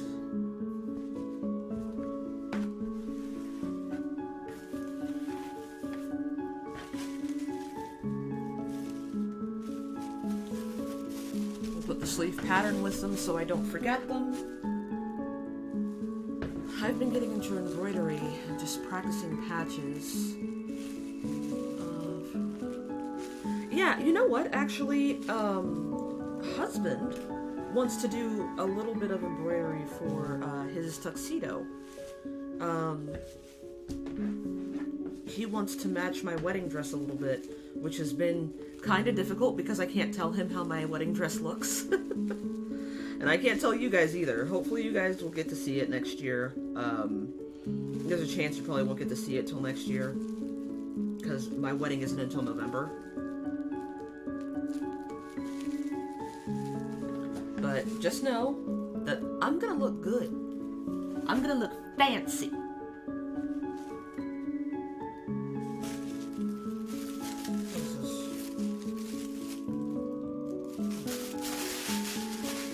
Cut from another pattern, so it shouldn't be here.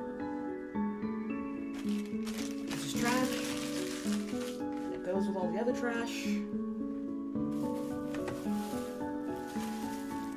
And my pockets. Okay, so here's my neckband.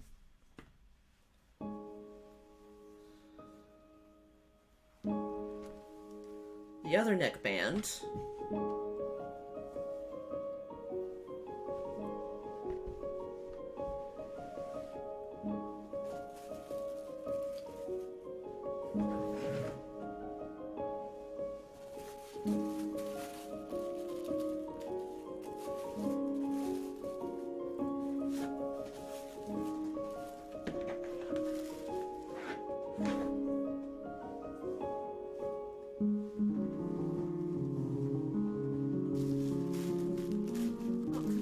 Thank you. We've been engaged for a while. But you know, things happened, but now we're fully in the planning stages. But I will say, my sister-in-law, as we were engaged, met someone, got engaged, and got married before we did.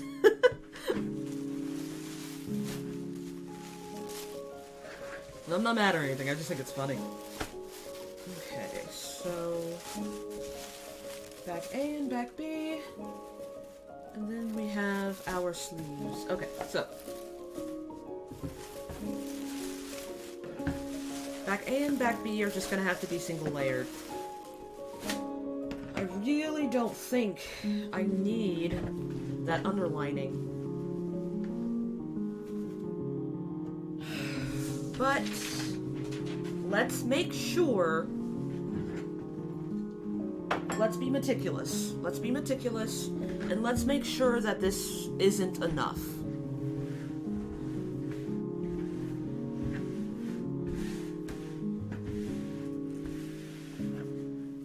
Oh no, this looks like it might be enough.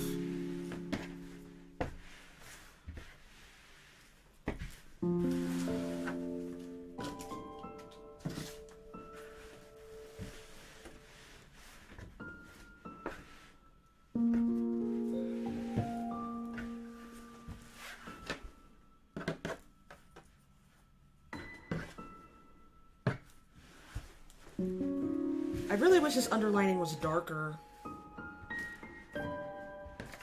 but this is the only organza I really have. You know, unfortunately, I think I might have to make an exception. I don't think we will be assembling just yet. I think maybe, possibly, we might have enough. I think I might actually have to be thorough. Imagine that. Let's remove these pins and see what we're working with.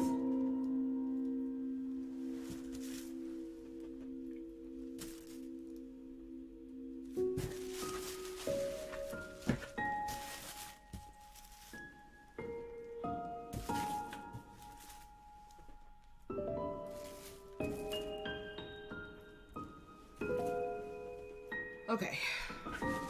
Is this the one with the fold? Okay, this is the grain line. Just making sure. Oh! Remove that. Okay. This is our front.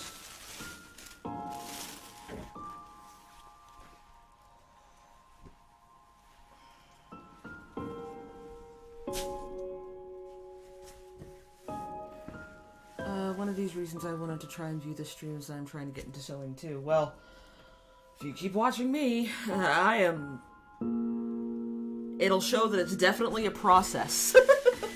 One of patience, understanding, and I don't typically allow myself to be sloppy.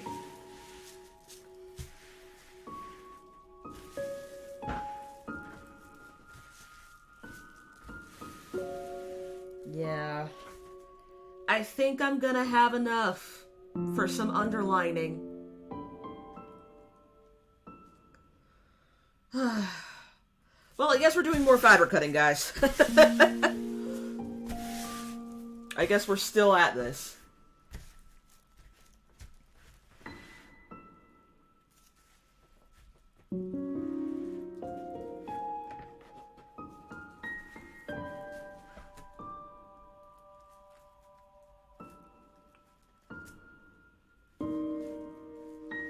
Alright. It will be okay. Not if I drop my pincushion.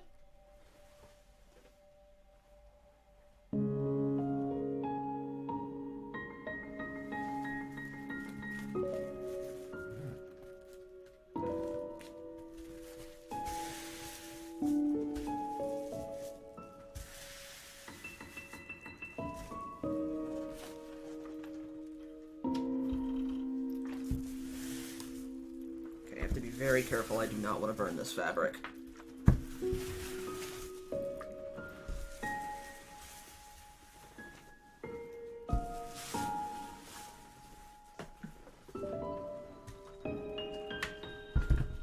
Alright. Keep knocking my pincushion down. But yeah, like, there's a reason why. Like, sewing is a very accessible hobby. The only problem with it is, well, my personal issue with it is, sometimes I want to be lazy. And sewing is not a hobby that allows you to be lazy. Like I said before, my great-grandmother, who we affectionately called Big Mama, was a talented sewist. And she made quilts that have lasted over 100 years at this point. She made... Because one quilt she made when she was 16 years old that my mother still has. And my grandmother lived to be 103. My great-grandmother lived to be 103. And even so, she died because of a freak medical incident.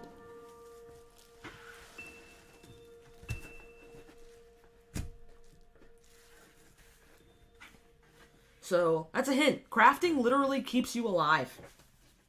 Actually, am I gonna have enough?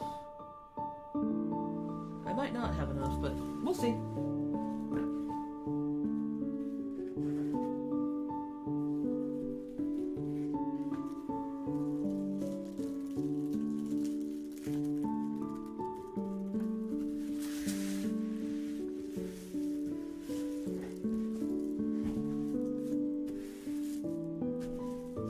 But yeah, one of the quilts that we have of hers, she made when she was 16 years old. So that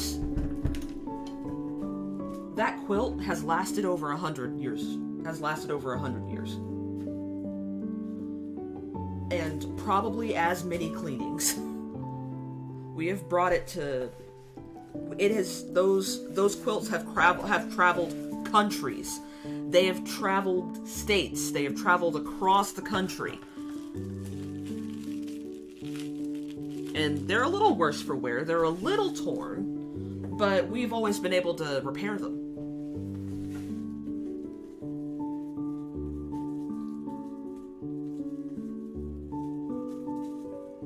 Oh my goodness, get in there. There we go.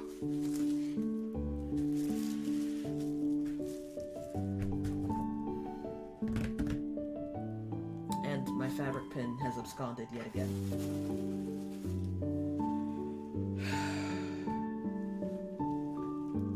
Also, if you start sewing, Trisha, try and stay organized. Don't get like me.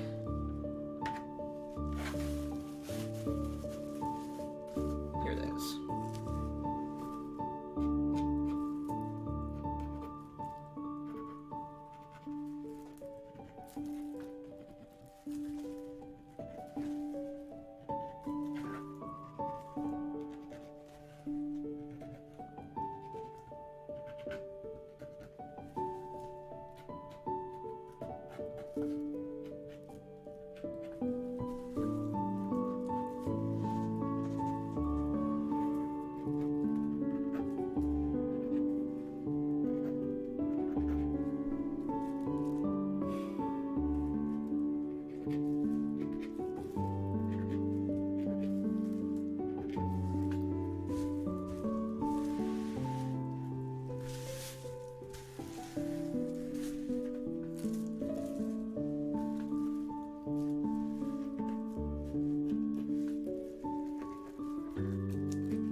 That has 2 compartments and all my stuff in it. Good. Good. And make sure you keep your fabric pin somewhere.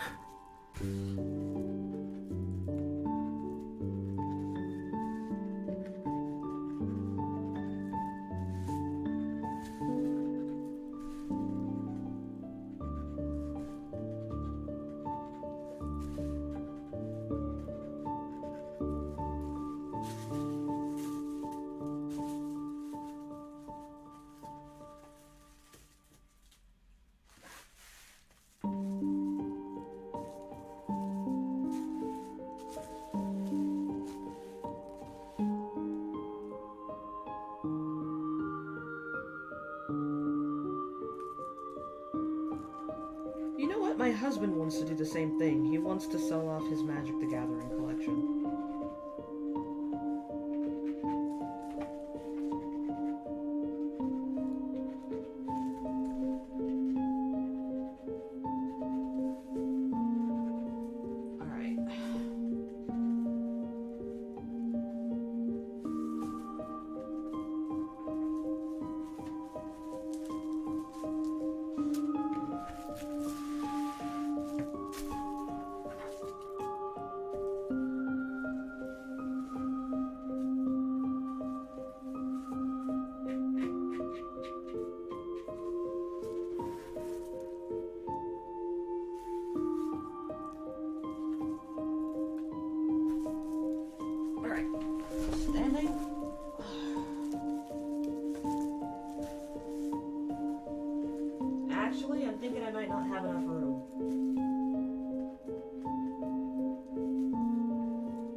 find this very, very quickly.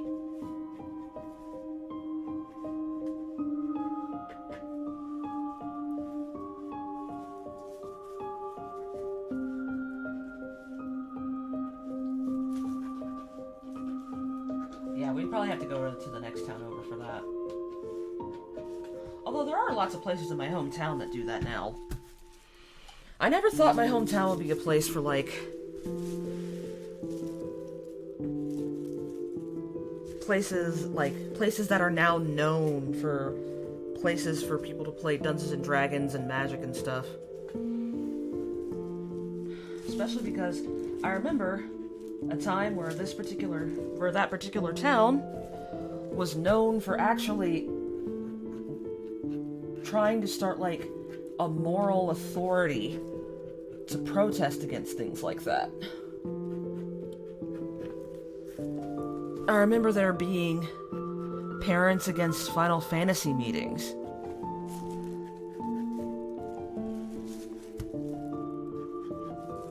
Sorry, I know I'm really close to the mic.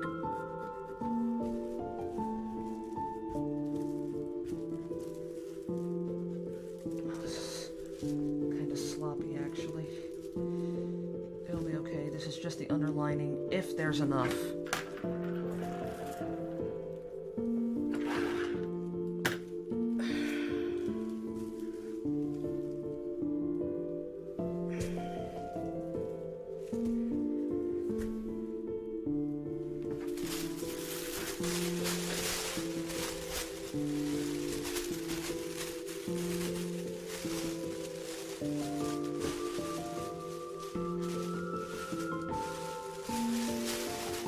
We're in a position where we actually need more books.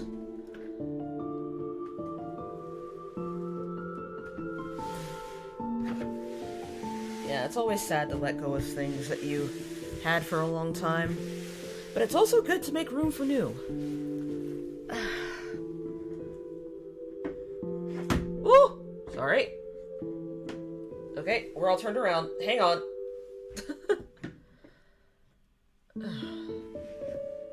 Sorry about that. You got a real close-up of my ceiling there.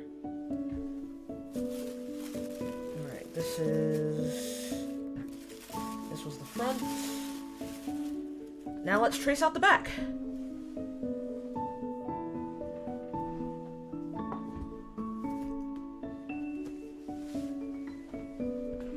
Oh.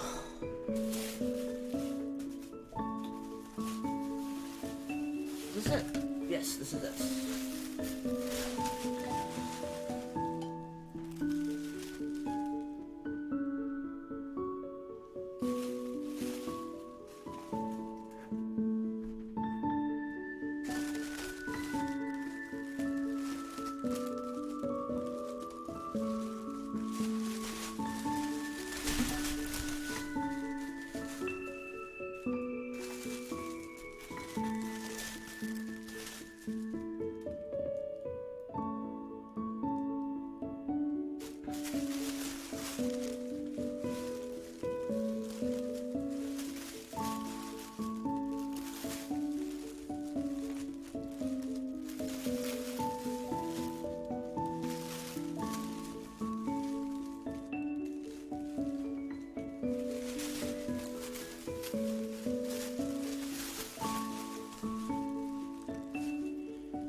It was especially difficult for us to give up my grandmother's things.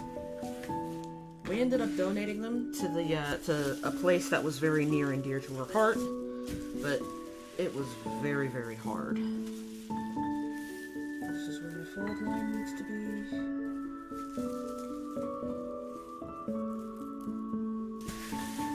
And we're actually experiencing kind of the same thing with my aunt that passed away recently. But that has some family politics in it that I can't really talk about. Mostly because it's supposed to be none of my business.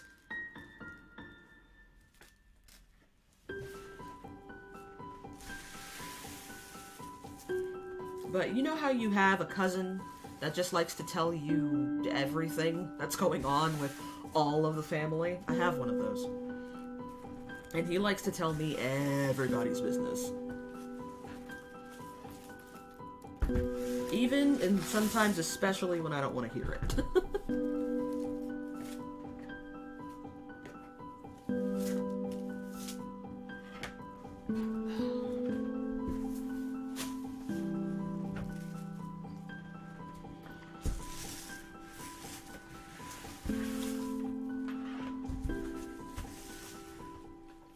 But you know, something that always used to happen to me is that if you find something that's going on with a cousin or an aunt or an uncle, you have someone telling you, don't get in that. That's grown folks' business. Well, I'm grown folks now, I guess. So, now I know everybody's business, whether I want to or not.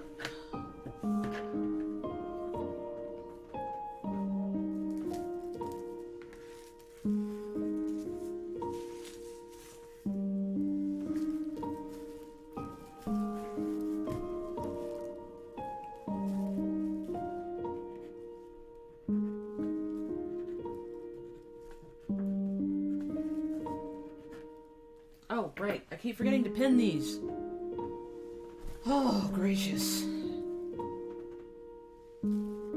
Pin. No.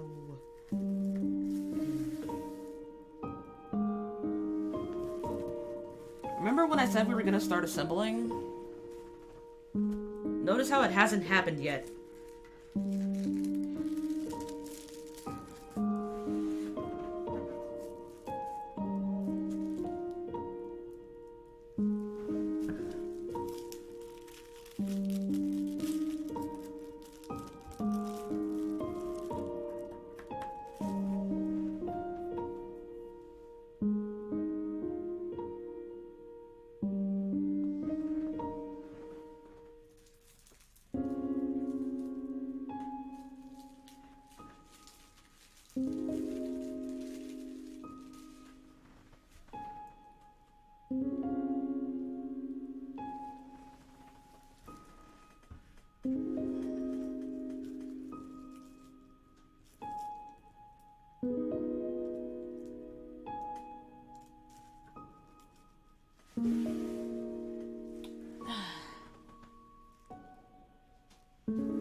You know, it's sad that we have to do that these days. They say never meet your heroes, but I feel like this is worse than that.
Sloppy because I'm starting to get irritated. I'm getting real sloppy because I'm starting to be like, I thought I was done with this part.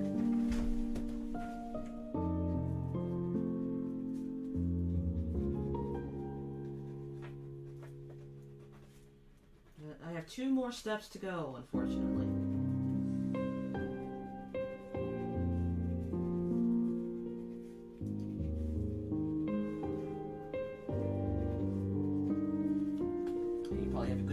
Butt there.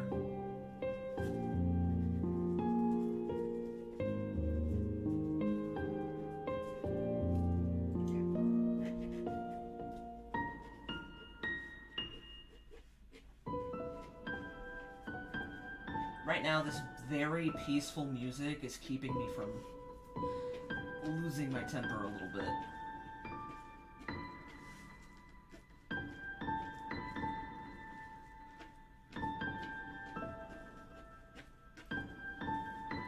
Because one of the things about being meticulous is that sometimes you lose patience with yourself.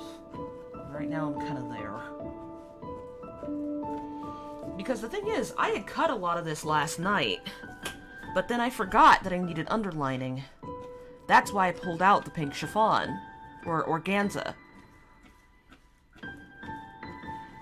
And I had absolutely forgotten about it. Probably because I was hungry last night. I was only cooking for one last night, so I got kinda distracted, and instead of going back to my work, I decided to relax. I apologize for this. I decided to relax and went to play Overwatch instead.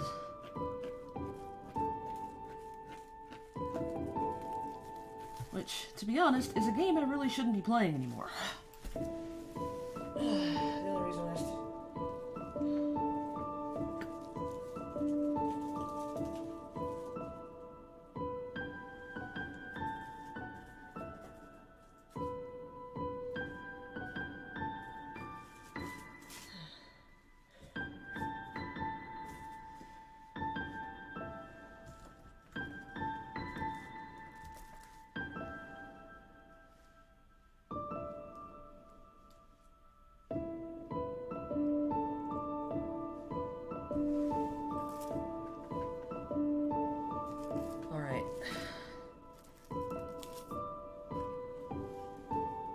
Let's get these seam allowances done, and then let's get cutting, and then we can finally start assembling.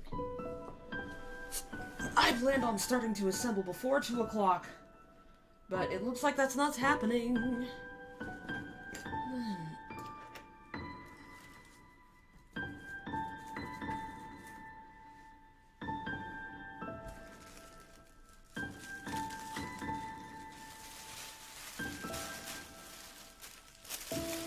No problem, Trisha. You go be safe. And I don't know if you can have fun at therapy, but have a nice time.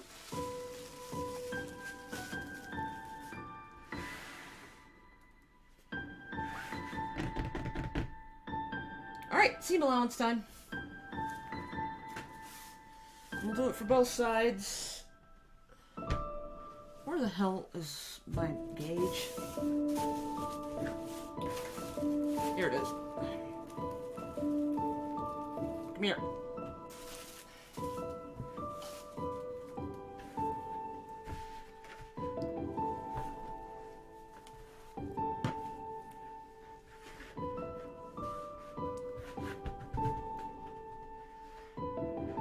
Alright. I am armed with a gauge and a fabric pin. We're gonna make it happen!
Alright.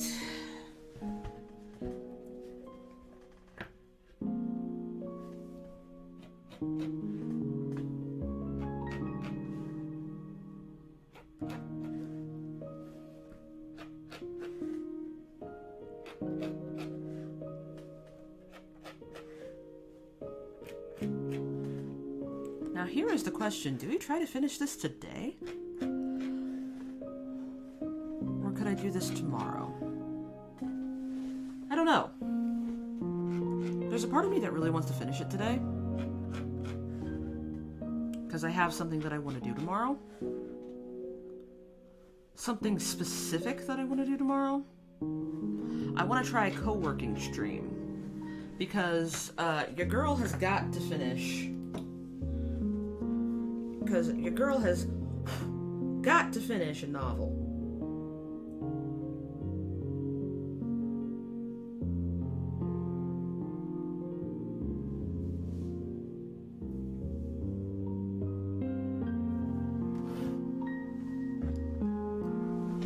Sorry about that, I was checking my email.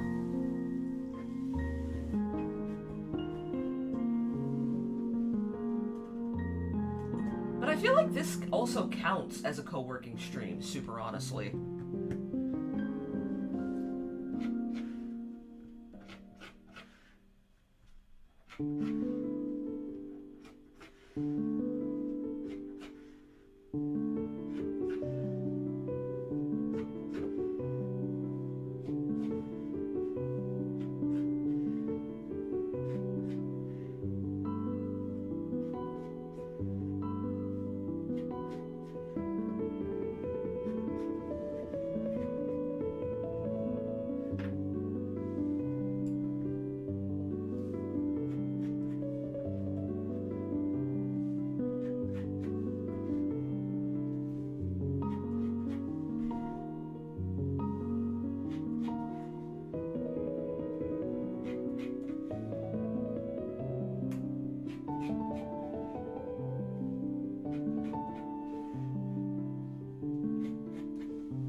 Fun. Alright.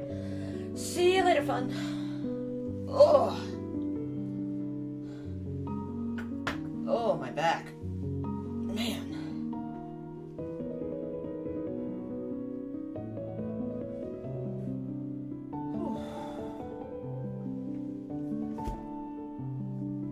Alright.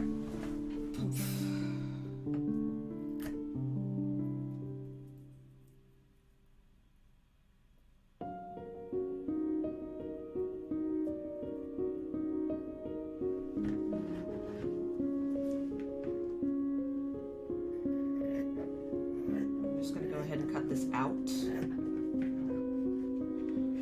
that's what I was afraid of. Why don't I just go ahead and cut it for real?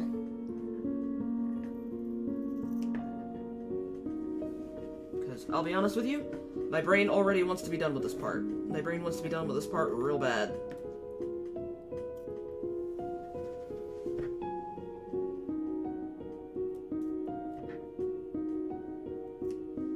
My brain is going, let's go ahead and go with the fun part. But no, we're being careful. We're being cautious. And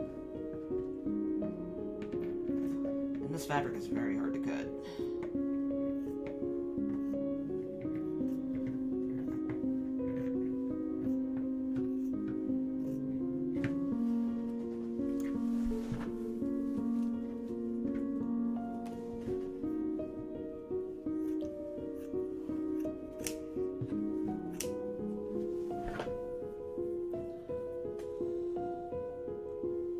Oh, whoops.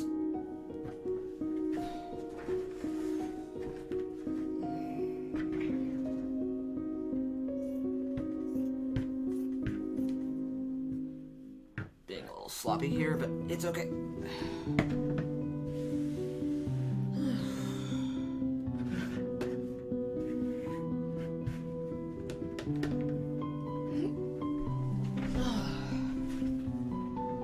All right.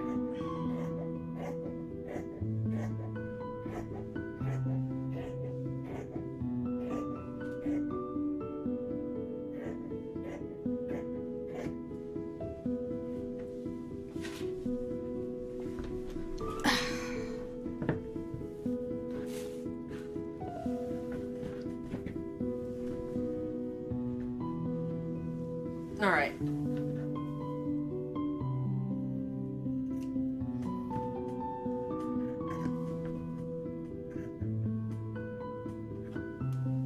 Oh, I'm using the wrong scissors. That's why this feels so different. These are the ones I'm supposed to be using. I was like, why isn't it laying flat?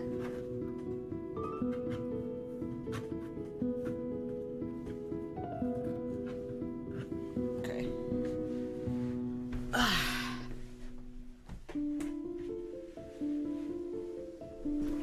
So it's better if I sit down and just drag everything forward along with my camera.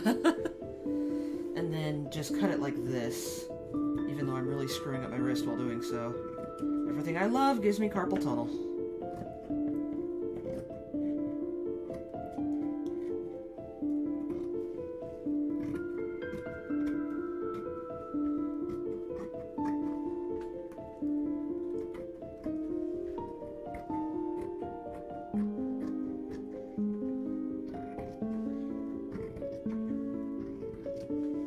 Alright, this is much... I was about to say this is much easier as I proceed to really mess up that last seam allowance. Alright, let's see. What's another question I can ask? Maybe to distract myself from how tedious this feels. Fabric cutting is by far my least favorite part of sewing. I won't lie. It's definitely one of the more frustrating. There we go. Alright. Underlining A. Actually, this is the B. This is the back. So, underlining back. Done. And we need underlining A. Excuse me, camera. And let's actually keep my pen in sight. Let's see. As far as TV shows go... Oh, I have a question. Columbo or Murder, She Wrote? I think that's a good one. Columbo or Murder, She Wrote? And to build off of that one, Bones or Psych?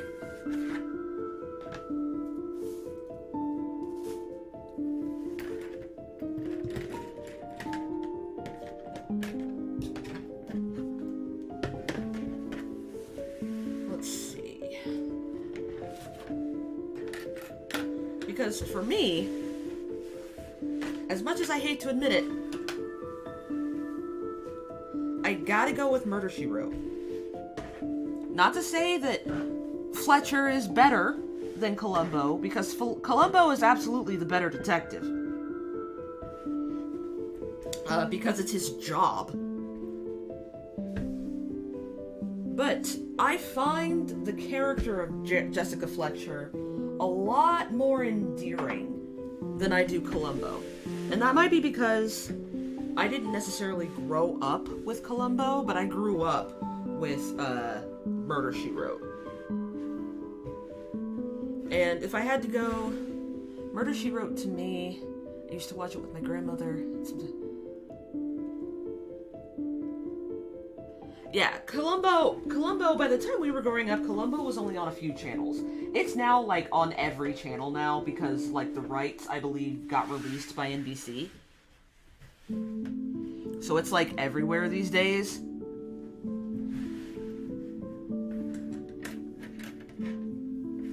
But I feel like Columbo wasn't on the same as, like... I've never seen Psych. Yeah, Psych for me always for me will win. Simply because it's... because of Gus. I'll be honest with you. It's because of Gus.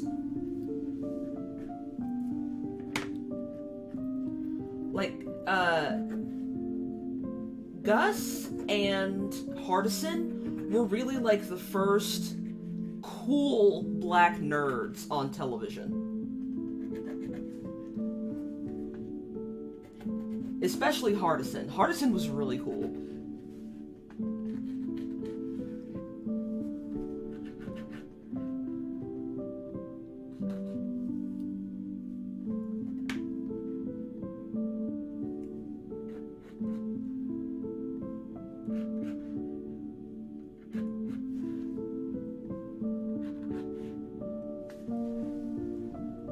Leverage, my beloved, yes! Leverage, especially now, is very cathartic.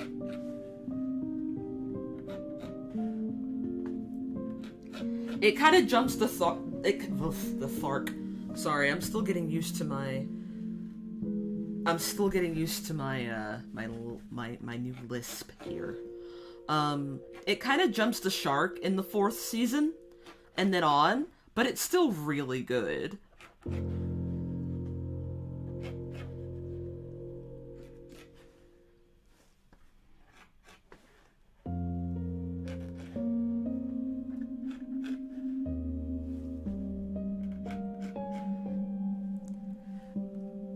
Hardison was my favorite character. Yeah, the same. Although I have realized over time that, my character, Connie, who I'm sure you're familiar with, he's honestly, like, I feel like every time I draw him, he's just Elliot. I feel like he's just Elliot. This big burly guy who knows how to cook,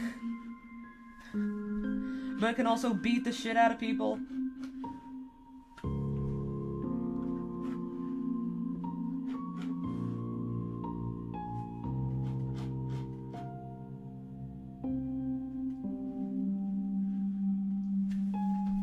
Yeah, there is a lot of Parker, Hardison, Elliot in the last few seasons.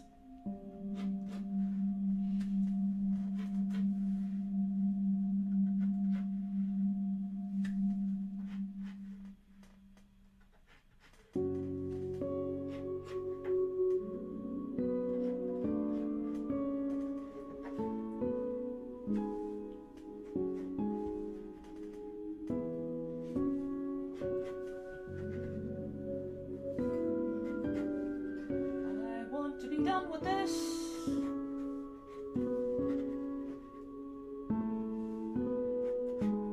Oh, I'm gonna sneeze again. Or not? Wait! There we go. Whew.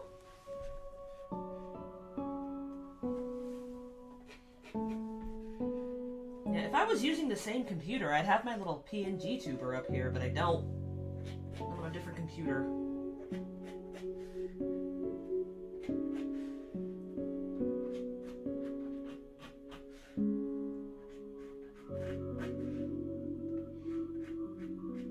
I tell you, thank you.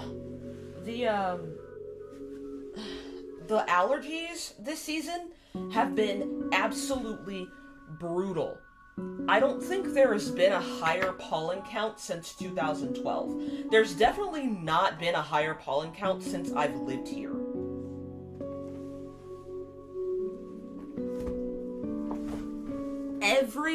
Every single thing in this neighborhood between rains is covered in like a fine sheet of yellow. If it's out for a few seconds, it's gonna have yellow on it. As a matter of fact, my shoes from when we last did yard work are still faintly orange because they used to be pink.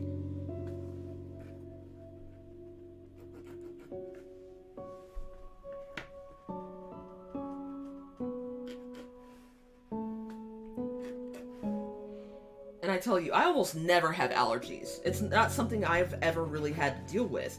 But living here, as opposed to further south where I used to live, it's freaking brutal.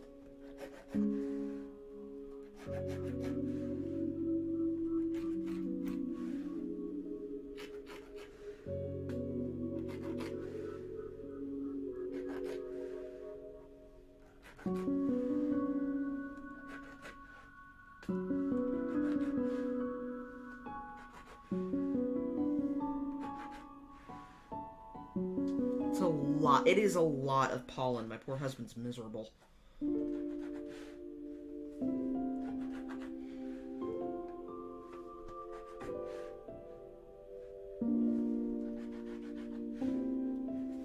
to be honest, so is my dad.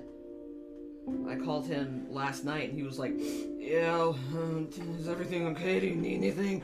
It's like, no, Dad, it's fine. Are you okay? I'm fine.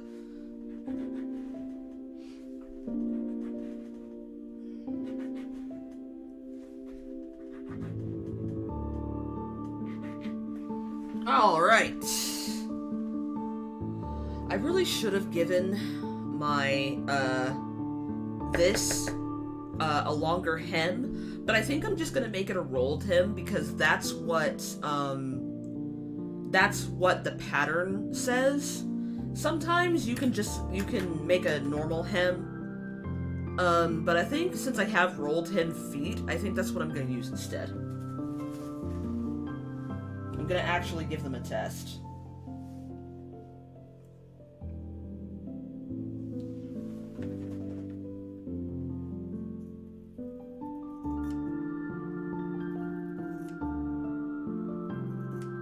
Nope, these are the wrong scissors again. It's supposed to be easy. It's these. These are the scissors I need. I get to hold them flat against the table and cut. Minimal strain on my wrist.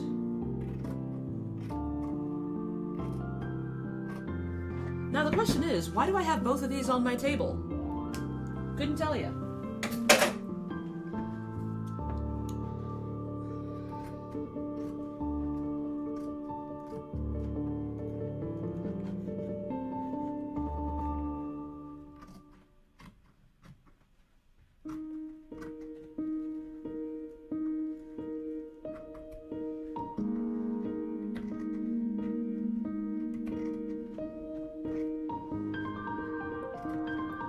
Now see, if I get this down to a science, what I'd love to do is make all of these for my bridesmaids. That way we all have something that I made, something that I can give them.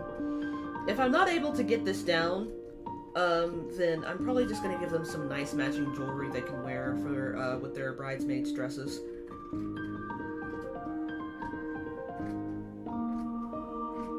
Since the wedding is in November, I want to get them something with sleeves and something they can wear a normal bra with. I don't want anyone having to buy it strapless on my account. I've heard about Psych and it's all about Gus gets included. So I get the feeling he's very beloved by the fandom. Yes! Yes, he is. He is very beloved by the fandom. And he is... Dule Hill has a certain natural charisma. I feel like no matter what people discover him in, they have a little bit of a crush on him. Like, okay, people who've heard about him in Psych have a little bit crush on him. But the people who saw him as Sam in Holes, I don't think they realize that's the same guy. That I can fix that guy.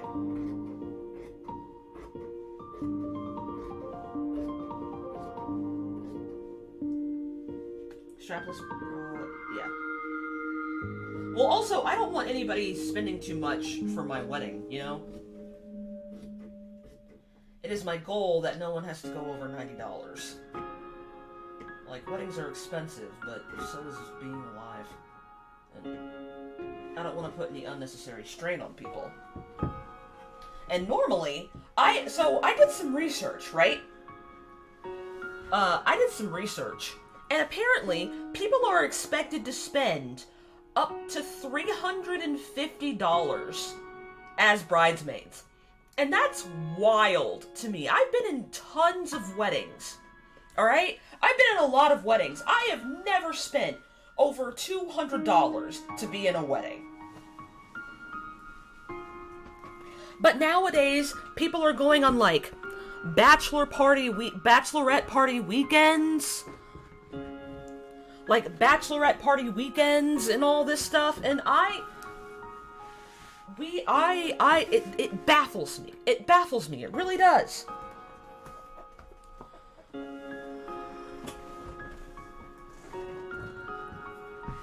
Like, I don't want my wedding to feel like work for my friends, you know?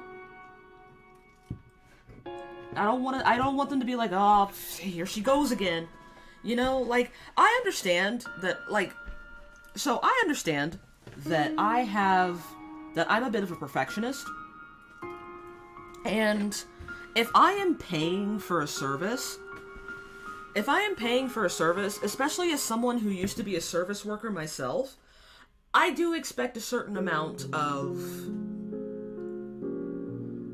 I was going to say punctuality, but communication. There we go. Communication. If I'm paying for a service, I expect the person providing the service to tell me what's going on. And I would say 9.5 times out of 10, that is what I get. Like, if I go to a hair salon and the person from the hair salon is not there yet, if they say, hey, you know, my kid wasn't feeling well, I have to cancel, or hey, traffic was bad, I'm not there yet, that is so cool. Like, I can work with that. I can work with that. It's just communicate with me. Now, the problem I'm having with my wedding venue is they don't like to talk to me. So I'm constantly having to hit them up like, hey, have we done this yet? Hey, have we done this yet? That's the issue I'm having. And a lot of the reviews of this place talk about the day of, and how, like, everyone is so wonderful the day of, and I have no doubt about that. But the problem is, to get to the day of, I need them also to do the days before. We have two more meetings that we need to do. We need to meet with them to design the centerpieces, and we need to meet with them to taste the food and the cake. And the problem is, it's like, hey, I'm free these days. I'm free on these days. What day can I come in for the food tasting? And then I don't hear back for like 2 weeks. And then when I hit them up, via email multiple times, they act like they're irritated with me, like, oh, well, we'll get to that eventually. And it's like, or we could just schedule it. Is there, like, if there is something that is preventing me from scheduling, like a missed payment or something, I would love to know. But from what I know, I feel like they just don't like listening to me.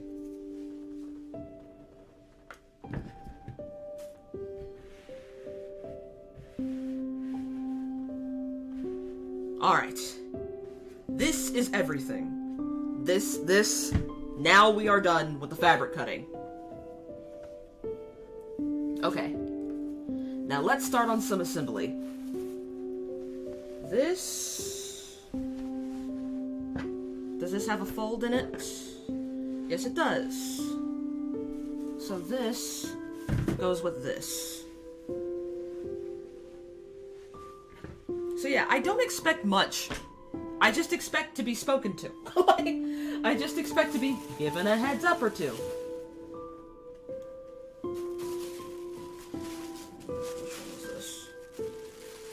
Is this our fold? Yeah, this is our fold. So this goes with this. This goes with this. But I don't know where the other piece of fabric is. These are the sleeves. These are the pockets of the neck brace. Did I lose yet another piece of fabric? Oh, it's over here. No, it's not. Here it is. So this goes together. Alright. That is 4 different pieces.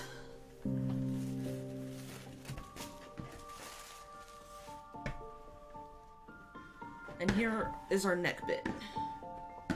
Wherever that's gone. But either way, it's going with the interfacing. Yeah, here's the neckband. Neckband goes here. Pockets here. Okay. Now, I'm gonna have to do something quite undignified. One was my mother's. Yeah, I've been in...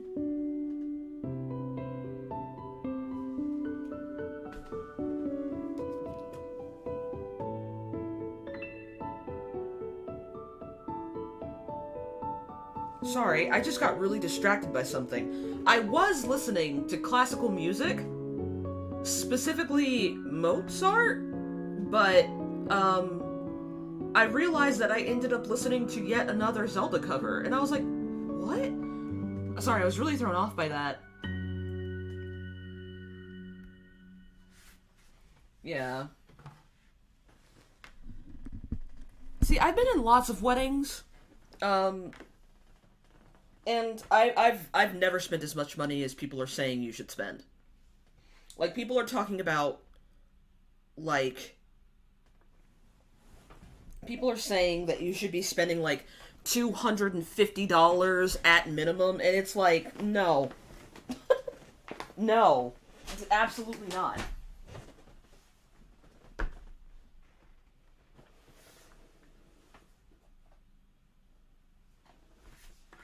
Alright. Let's bring out the sewing machine, finally. We move her over here while we assemble things with their underlining. So this, being on the fold, folds out like this. Also, I really love this fabric. Isn't this gorgeous?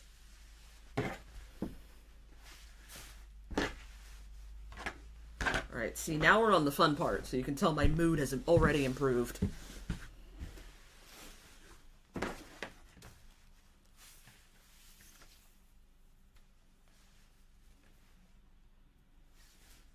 Right.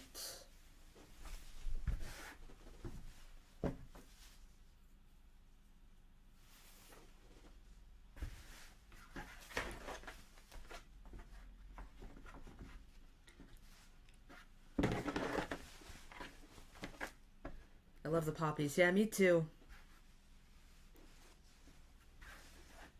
I was gonna put it with some green fabric, but I thought pink, putting it with more peach and pink would look a lot better.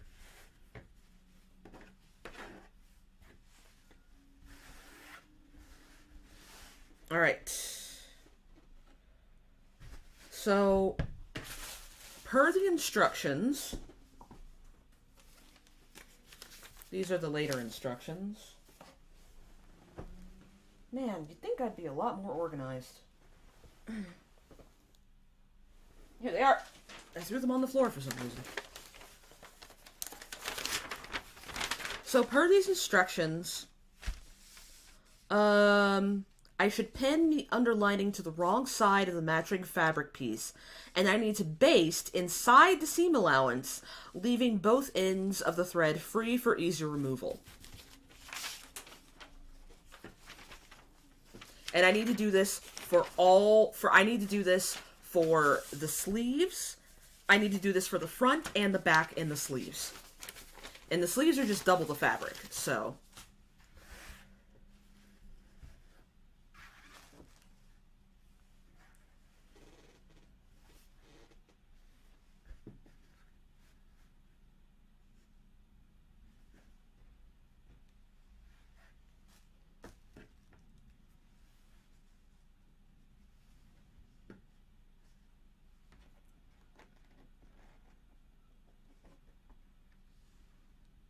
You know what? I think I need to I'm gonna take Singer down. I was too excited.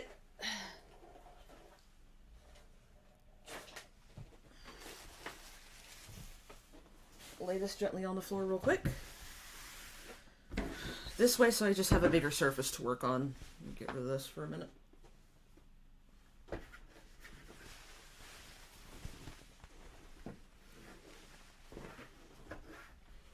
Believe it or not, that's actually the easy part.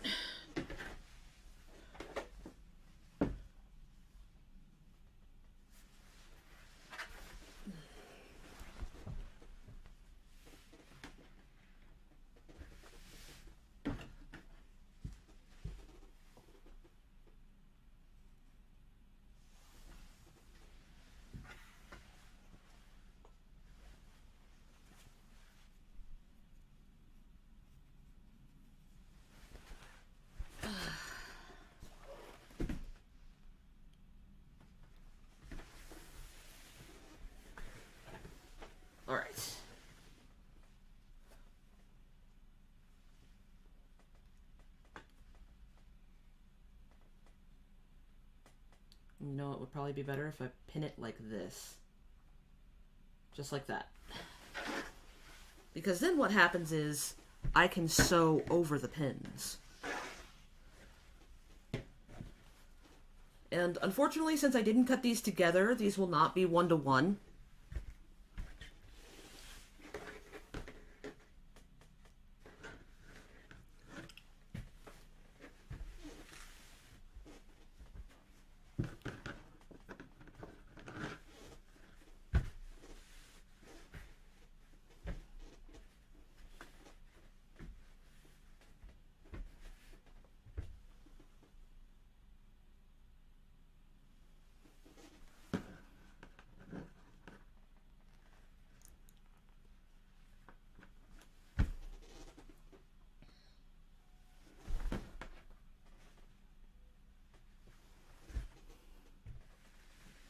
Alright. But the point is, we are doing assembly. Although I will say this stream probably has a hard stop at 3. So, we might have to get to this tomorrow. But at some point I do have to eat and take something out for dinner tonight.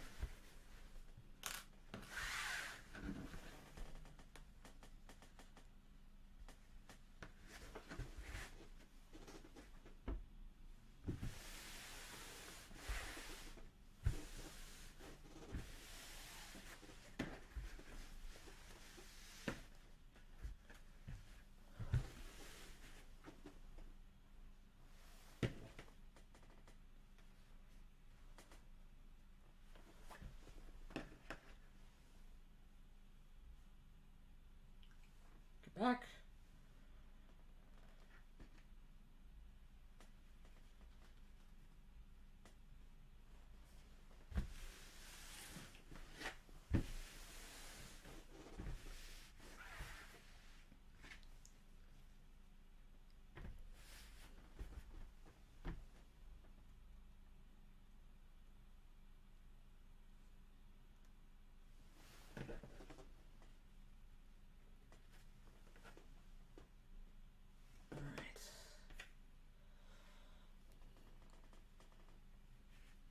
Texture seems really nice. Yeah, the texture is awesome. Especially, I really love the way satin feels. I've always loved the way satin feels. I know some people aren't a fan. I am. I'm a huge fan.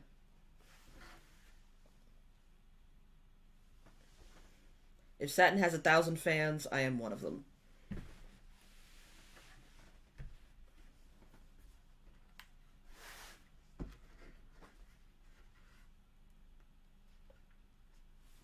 You know what I really should be doing is hanging this off of my dummy and pinning it that way. But it said to work on a flat surface. There goes my pin cushion yet again.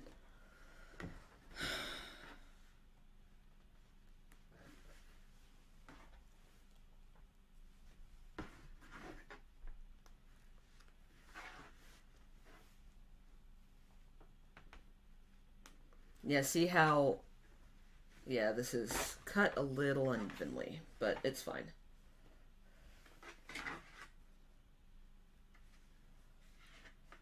It'll all come out in the wash.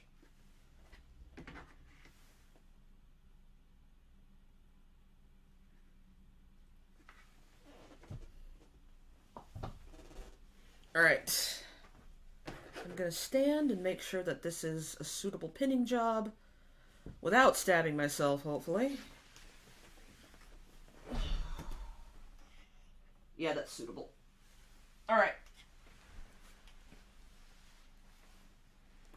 That's pinned.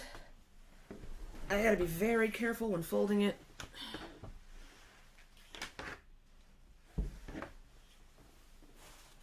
Alright, next.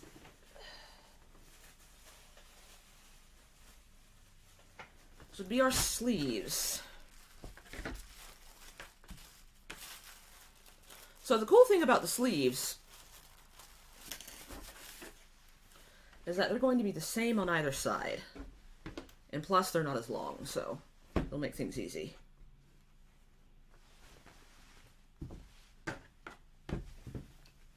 since they were cut together,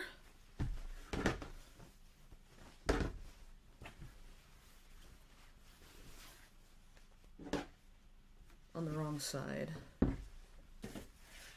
The underlining has got to be like that for this one.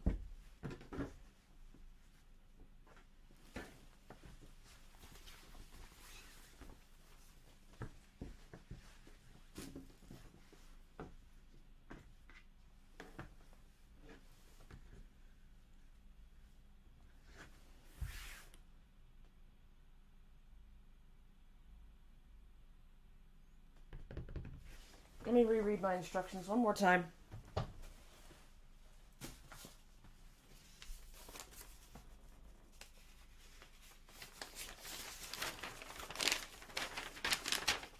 Okay. Pin underlining to wrong side of matching fabric piece.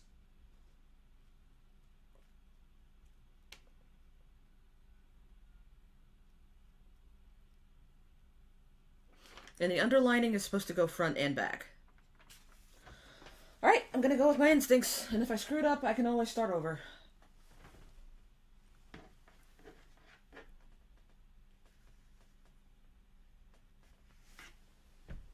Because the sleeves are reversible, so this should be fine.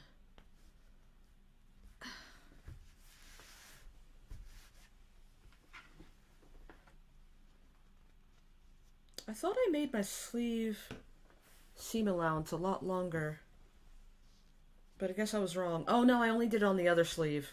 Okay.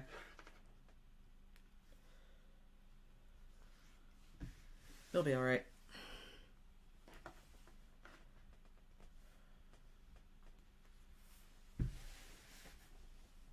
I think I'll just do a rolled hem for both. Or no, they'll still be a different size. I think I'll just have to regauge it. It'll be alright. Now, does this hang evenly?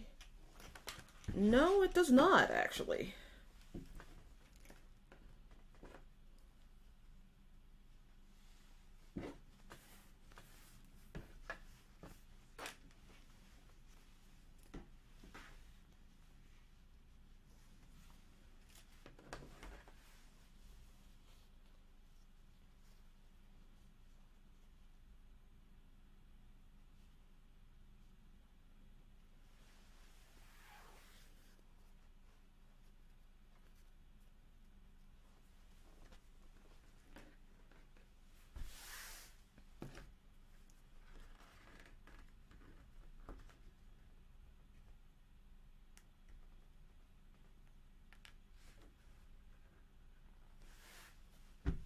There we go. Better.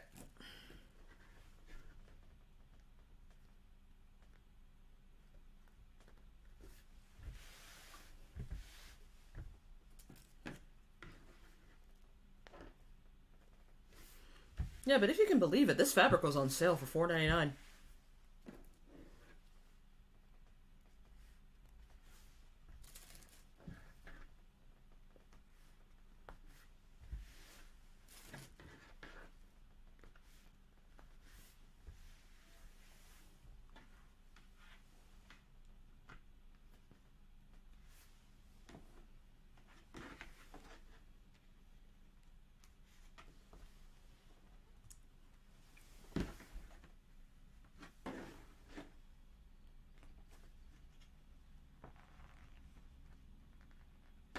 All right.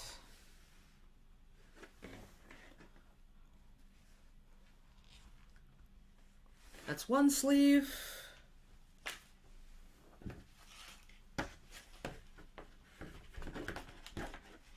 I'm back. So far, it's looking beautiful. Thank you. I'm down to pinning the sleeves now because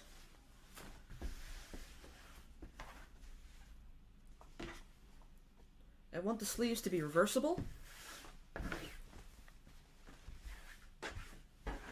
Yeah, I do have a problem, though. I made the seam allowance on both sides for this one too long. So what I need to do is I need to actually, let me do this.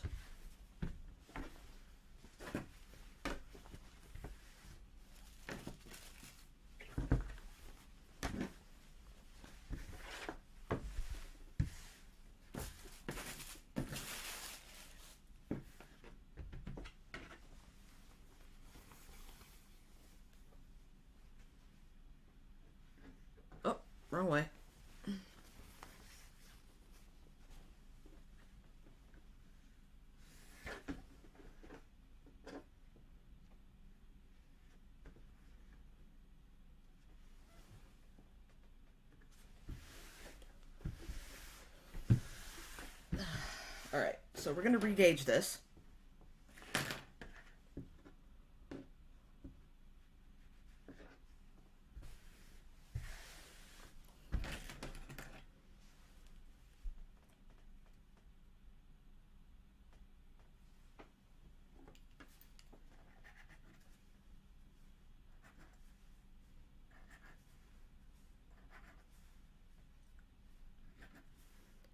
Because the sleeves are already going to be a little bit oblong.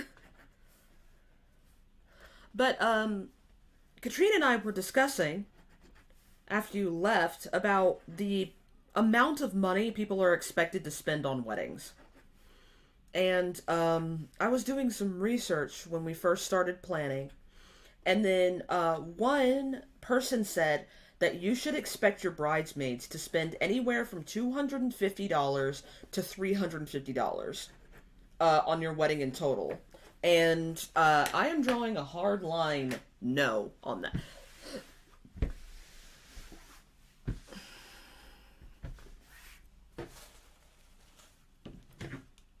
Because, like, no. No.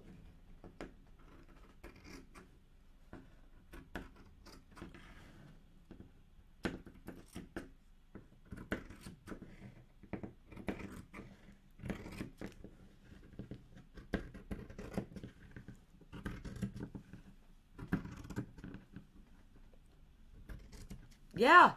Yeah, because the expectation is that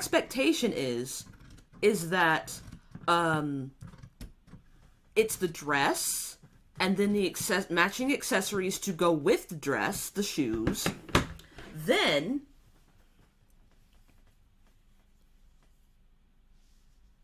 then a bachelorette party weekend. And like, no. No. Absolutely not. All right, so let's switch these out. Put them corner to corner here, corner to corner here.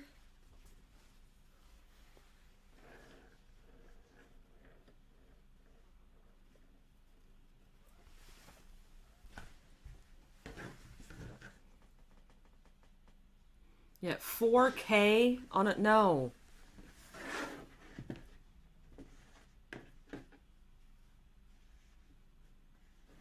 I know exactly where we're getting our bridesmaids' dresses.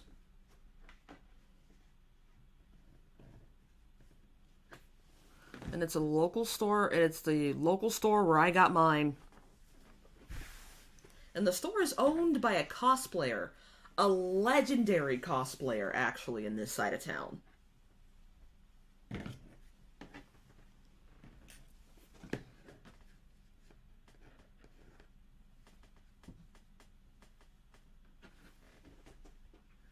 She is...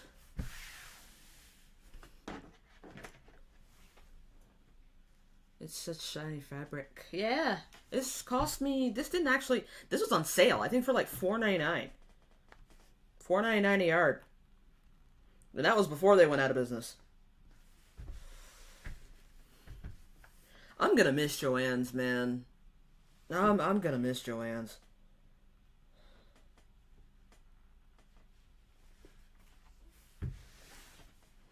Like, why couldn't this happen to Hobby Lobby? Why couldn't this happen to the thieves?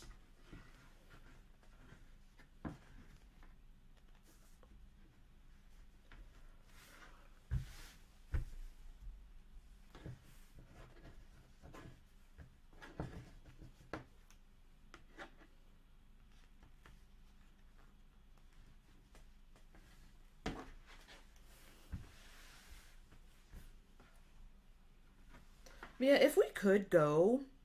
The thing is if we could go... My hometown is like a very popular is like a very popular bachelorette location. It would be kind of cool if we could go to my hometown and hang out somewhere, but the problem is that my parents' house is just not close enough for it to be fun. It would be a long drive to, like, anywhere important.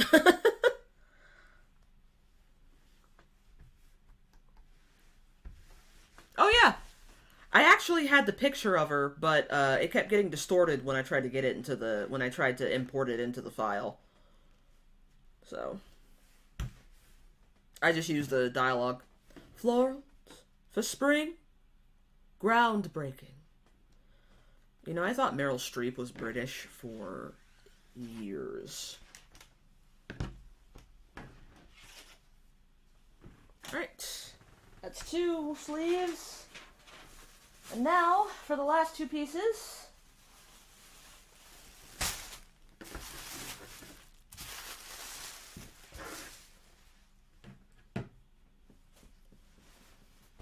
Right and left. And they're interchangeable this time, because really I'm not trying to fuck with anything asymmetrical right now. Let's do 1 piece. Which one's wide and which one's flat? Wide.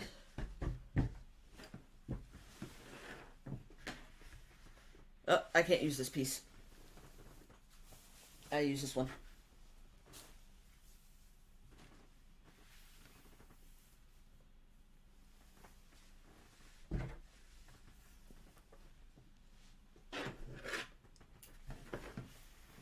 Where's my cap? Because I don't need this anymore. I'll just put it up here for right now.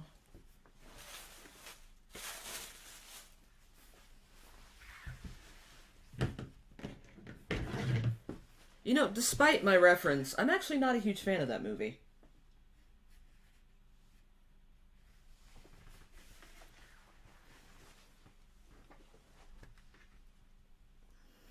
I wasn't a huge fan of the book either, so... I wasn't a huge fan of the sequel either.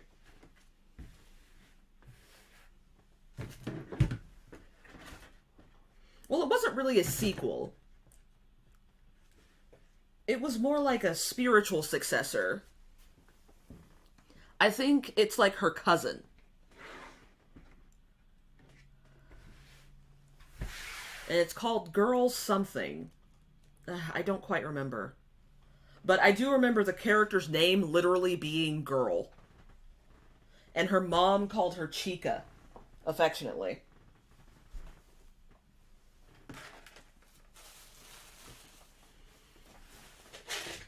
Oh. It's the same people who wrote the Nanny Diaries, if I recall correctly.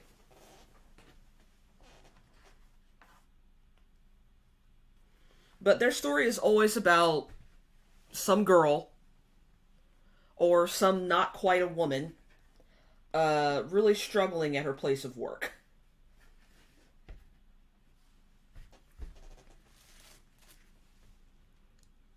Death Becomes Her. Did you know that there is a musical of Death Becomes Her? And what is her name? Oh my god. I cannot remember this woman's name. Well, Kelly Rowland. Kelly Rowland's in it.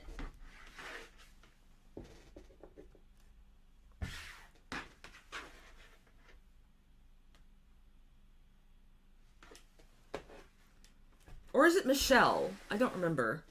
Let's look it up. Death Becomes Her musical.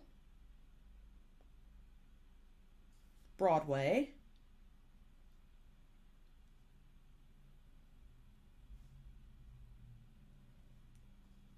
It's Michelle Williams. Okay, yeah. It's not Kelly Rowland, it's Michelle Williams. But yeah, a former member of Destiny's Child is going to be in it. This hem is going to cause me some problems down the line. But...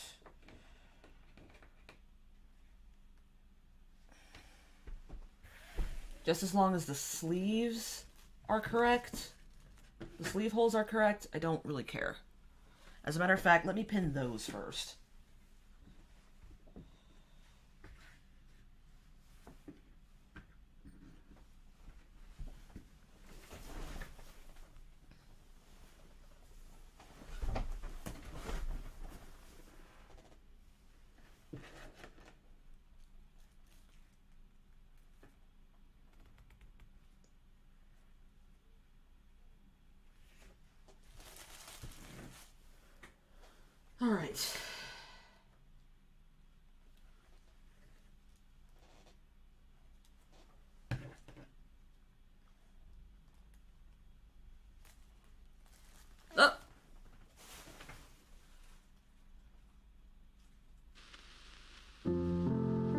Y'all didn't tell me the music stopped again.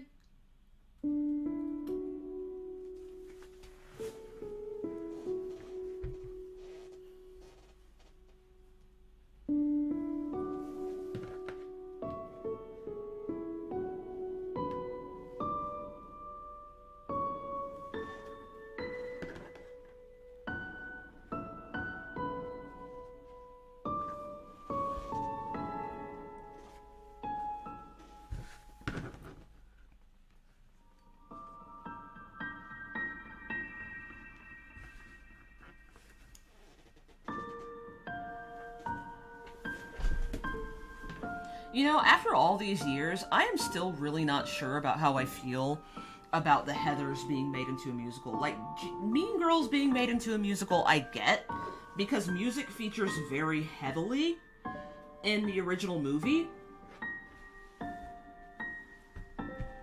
But Heathers is still kind of beyond me. I still don't quite know what possessed them to do that.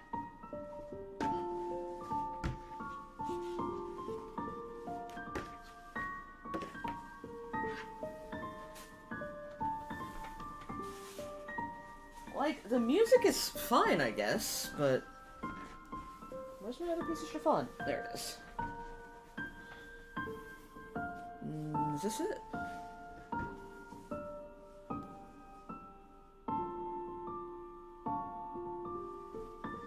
No, this isn't it. I must have put it over here without thinking. I did.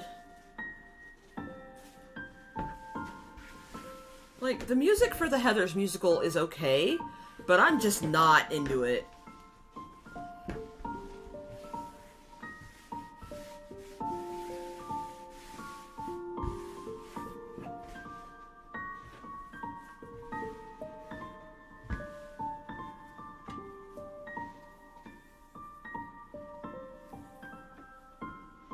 Oh, what? Wrong way. There we go.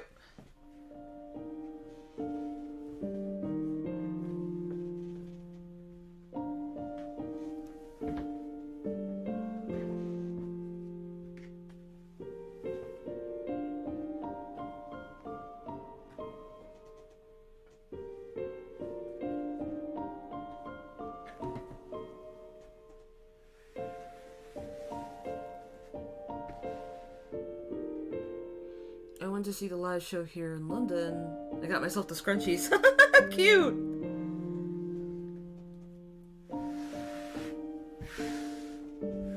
Yeah, I think the last time I saw it, it was at my old college.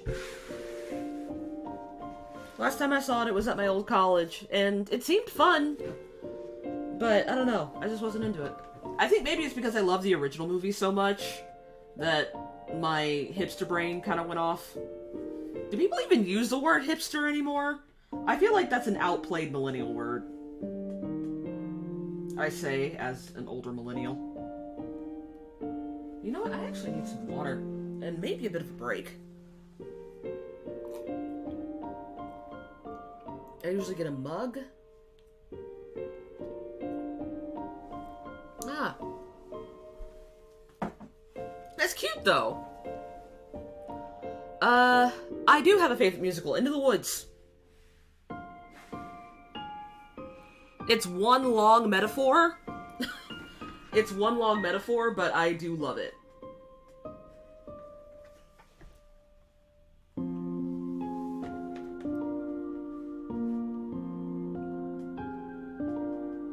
I have never actually seen Hadestown. I've listened to the entire soundtrack, but I've never actually seen it.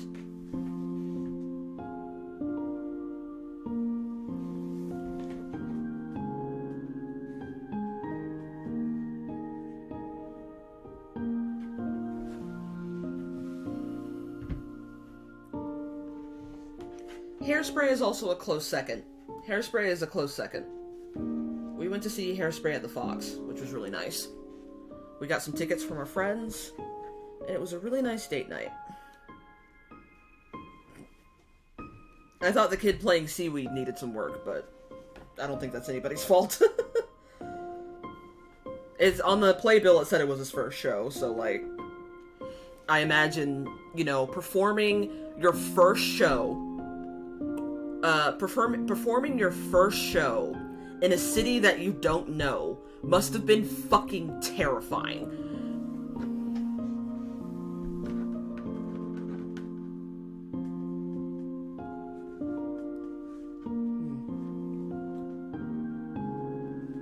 They just did a pro shot. Really?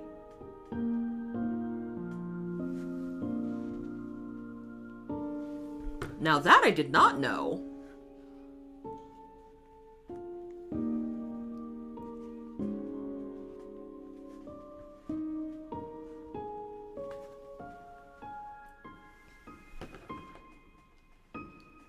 I don't know, I kind of fell out of love with, Disney movies after Tangled. I guess I just kind of outgrew them, I don't know. Alright. All the pinning's done. Now we need to get to basting. So, let's bring out the sewing machine again.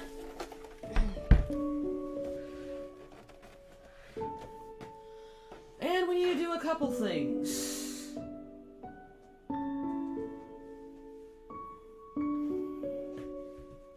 They announced it on their Instagram. Okay, cool.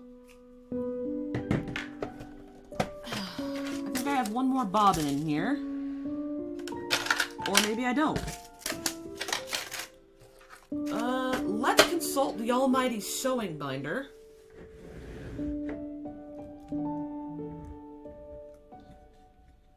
I can tell you that the person who originally played Hermes is getting very popular these days.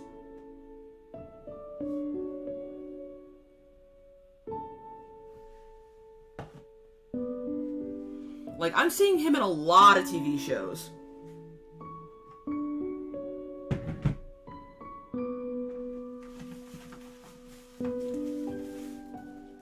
You know what? We should probably apply the interfacing before we start sewing.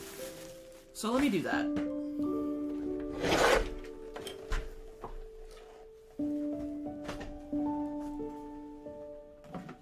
But first, let's consult the Notion box to see if we have any more bobbins. Because I really don't feel like having to reload a bobbin. As you can see, I'm very organized.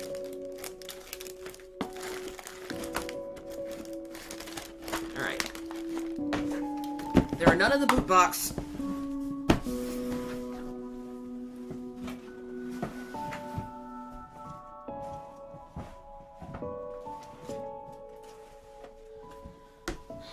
And my giant sewing binder seems to have absconded.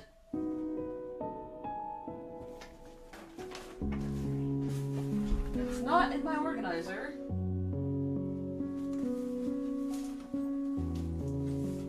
Oh, well, I guess that's what we're stuck with.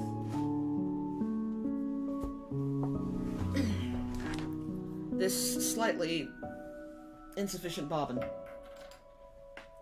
But let's apply this interfacing before we go any further.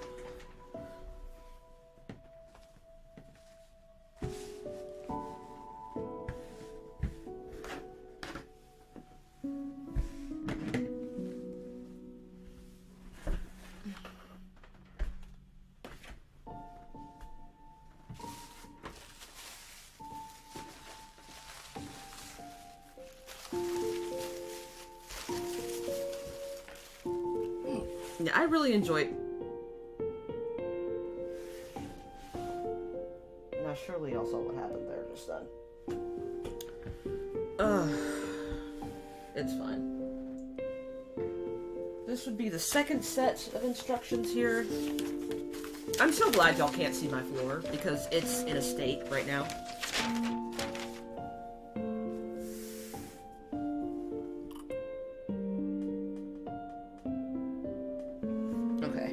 Never mind, it's on this page. Okay.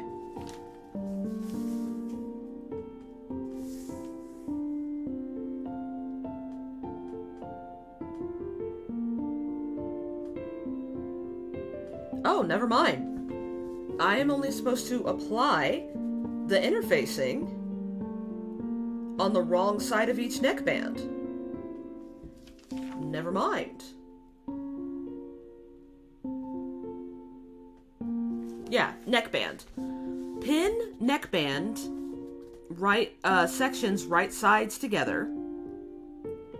Stitch center back seam. Lower edge of neckband with a 1.5 centimeter narrow hem. Fold band on fold line, wrong sides together. Machine-based long edges band together, or hold edges together with a seam.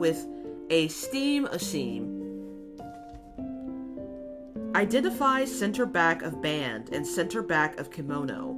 With right sides together, match center backs, notches and triangles to front and neck angles, having ends at square, sew seam. Fuse interfacing to wrong side of each neckband.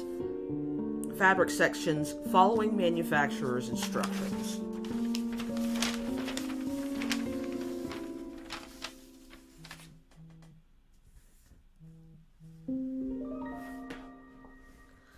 And then pin neckband sections right sides together, stitch center back seam. Oh, no, I see what I did wrong. Okay, nope, you have to fuse the interfacing first. I was wrong. Forget I said anything. I only like 2 Disney properties. I haven't seen a single thing after those 2. I don't know. I don't know what it is. Sorry, my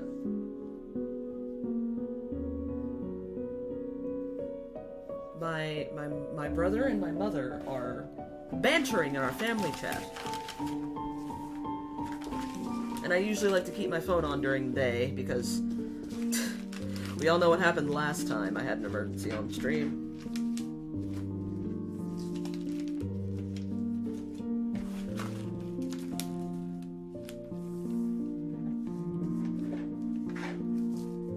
But no, they are just bantering. They are sending each other memes, as they are wont to do. Oof. Yeah, this neckband is very crooked.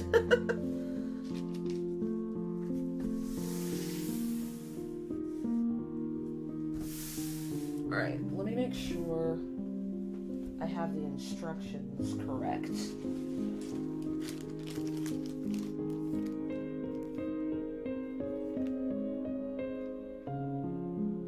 Yep. Okay. I do have it correct.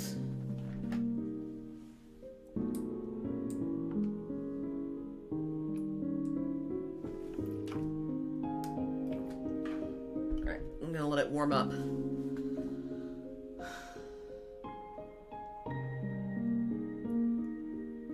Lilo and Stitch is a very good movie. Better than I've seen in a long time.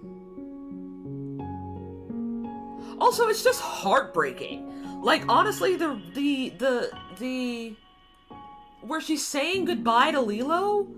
Oh my god, even as a 12-year-old, that scene freaking broke me.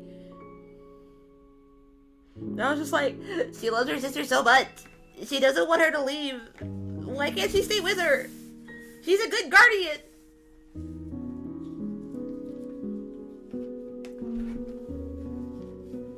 Jeez, this fabric frays like nobody's business. But yeah, this neckline is extremely crooked.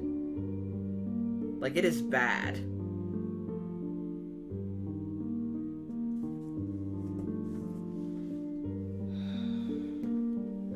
Cross that bridge when we get to it. Right now...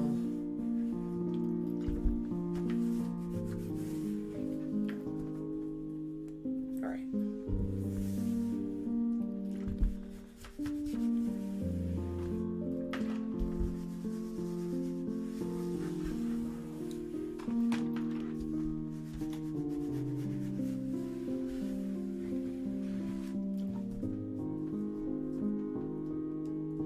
Okay, this needs to be turned up slightly higher.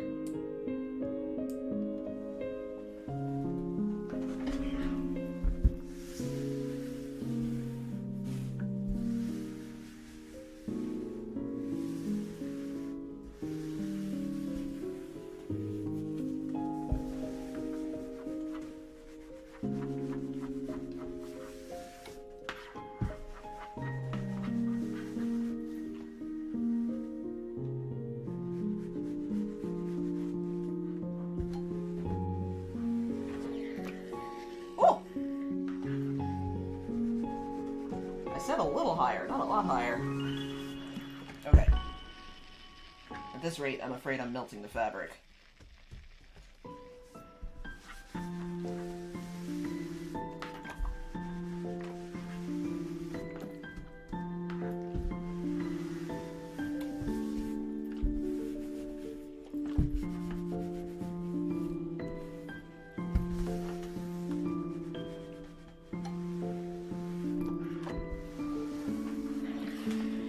Okay.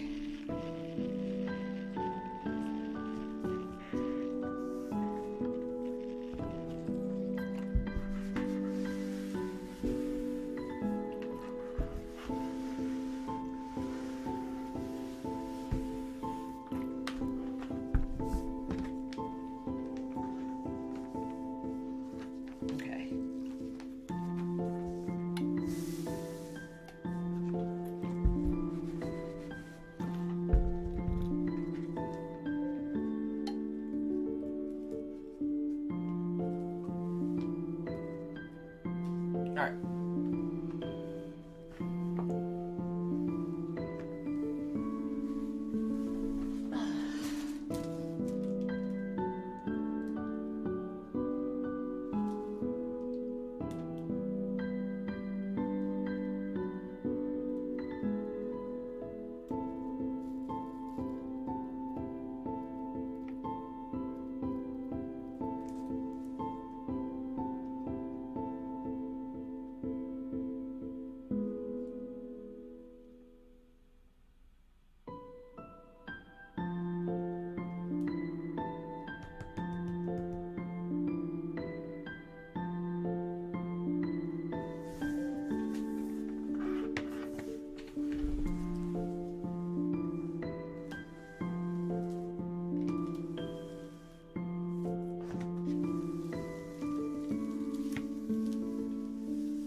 Alright.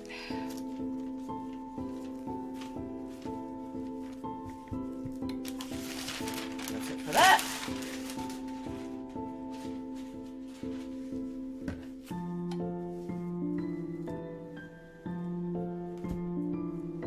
Alright.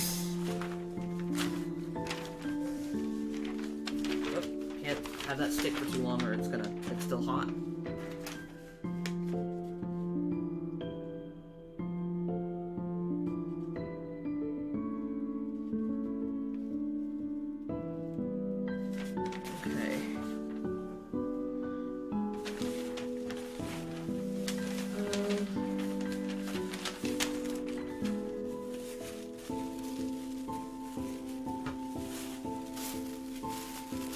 My neckbands piece.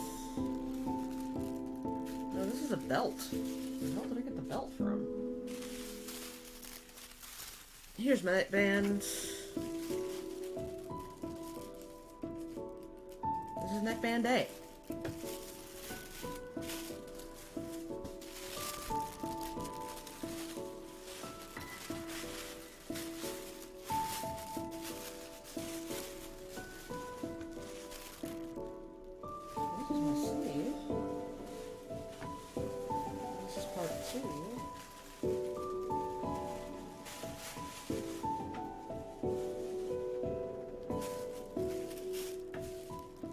Where I got the belt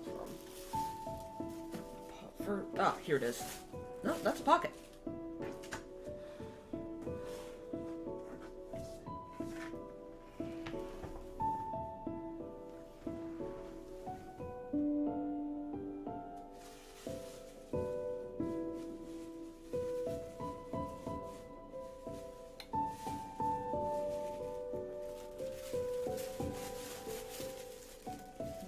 Belt. Did I lose my neckband piece? I guess I did. I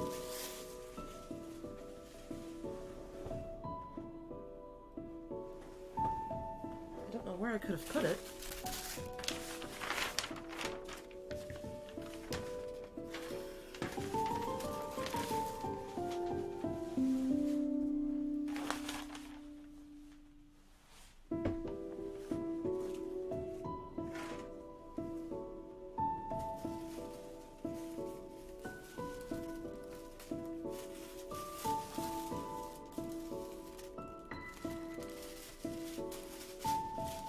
sorry, guys. I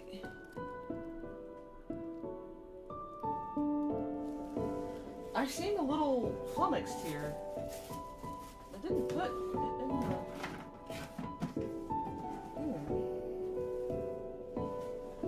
Maybe I'm sitting on it.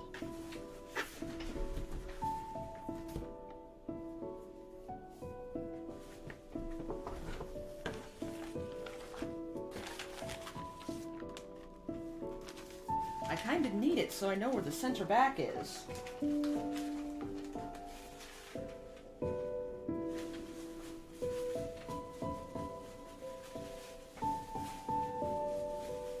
I never labeled it.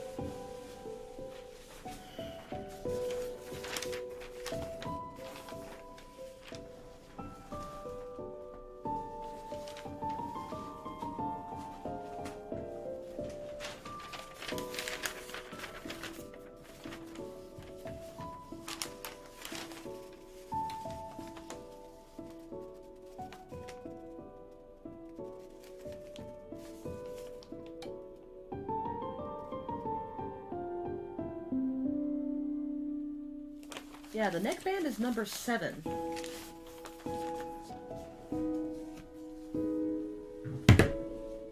And for some reason, I seem to have randomly lost it.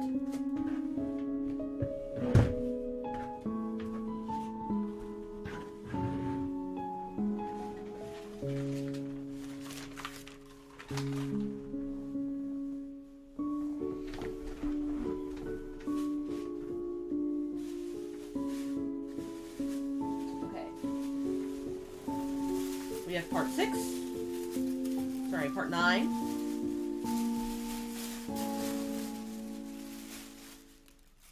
We have part 2.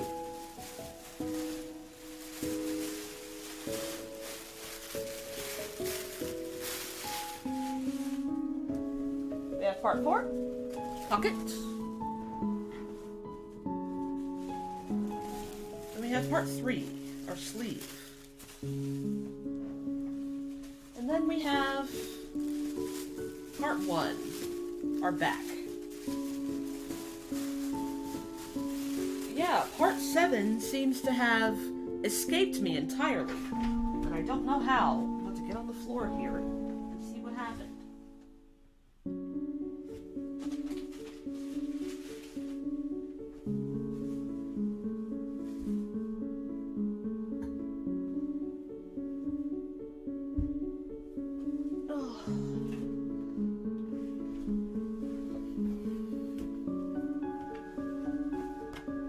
Oof. Yeah. I don't see where I could have put it. Oh, I know what happened to it. I accidentally pushed it over the other side of the table. I gotta crawl under the table to go get it.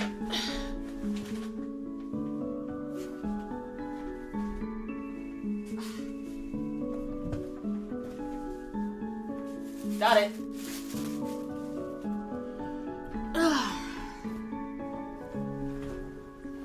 There we go.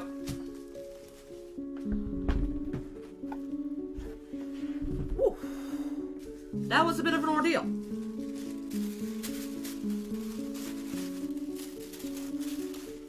Okay. So the grain line, when it's like this, just make sure we mark the center back. And this time, and I am going to do it here, our center back is at the edge of the adhesive, right here. Alright, that's our center back. And I'll make this as C, B.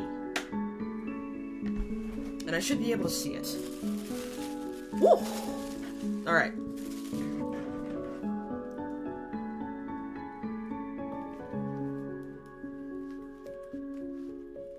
It did say fold it, right?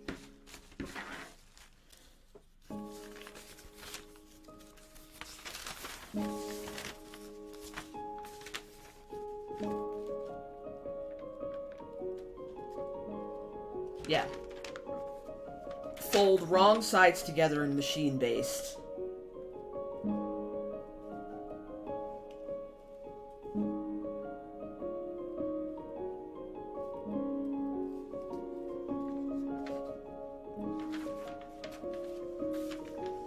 Alright.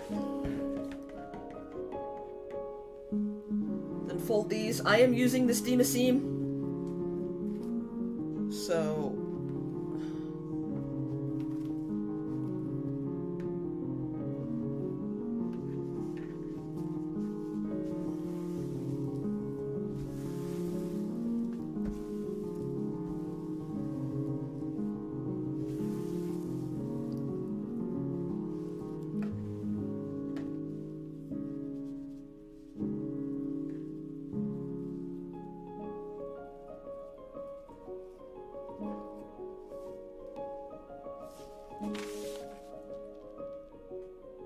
Okay, finish narrow edge with a hem.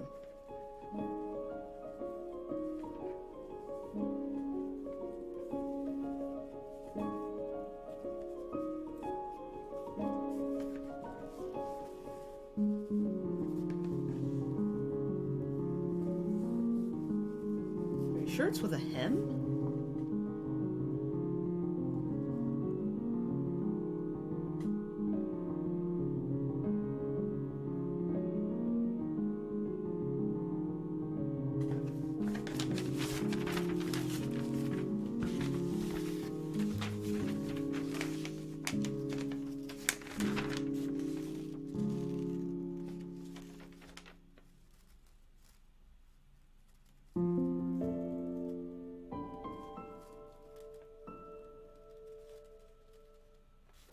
No, I didn't do it right. Can I rip it apart? Yes, I can.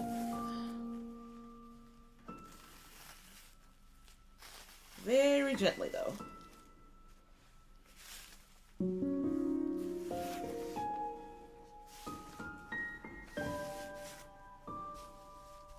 Okay.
All right.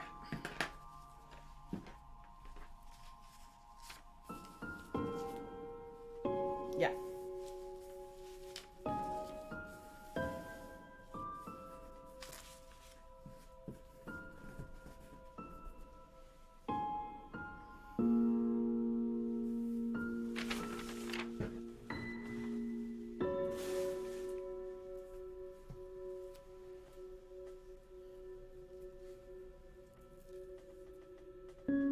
See you next time. It's always a good time. Okay. See you later, Catherine. Sleep well. And feel better soon. A bit of a mess. Yeah, I think after this, after I do this, I'm gonna call it a stream. Even though I was totally thought I was going to assemble this stream, I really don't think I'm going to be able to, because one, I'm tired, and two, I'm hungry.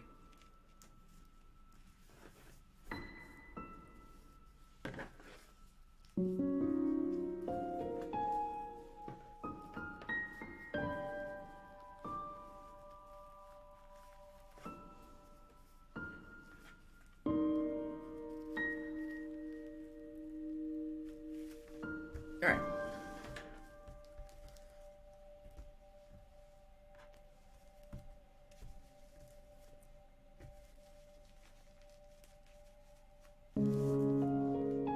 interfacing feels weird.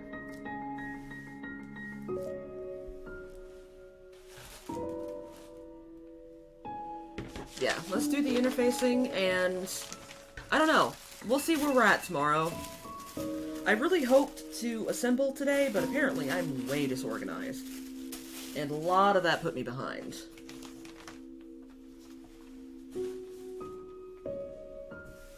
But let's do the interfacing one more time on the other neckband. I'm actually using absolutely the wrong kind of interfacing. But we'll work with the Steam-a-Seam. It'll be alright. I didn't want to use Steam-a-Seam facing for this, but it is what it is.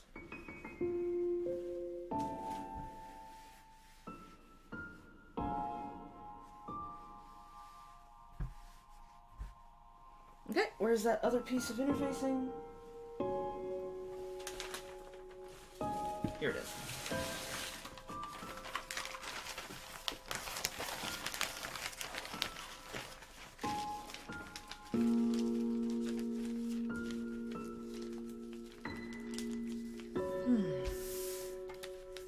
All right.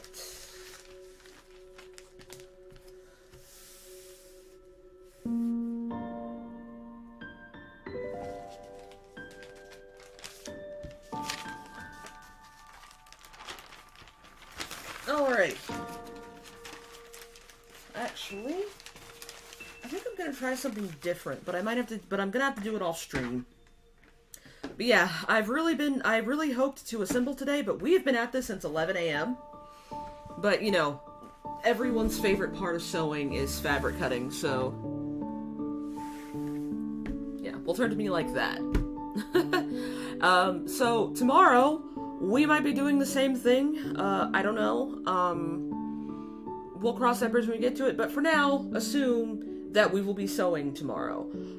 Aside from that, that is everything. We should be doing a co-working stream on Thursday, simply because I think it'll help us all concentrate a little bit. But yeah, other than that, that is everything. So, stay weird, lovely, and happy eating!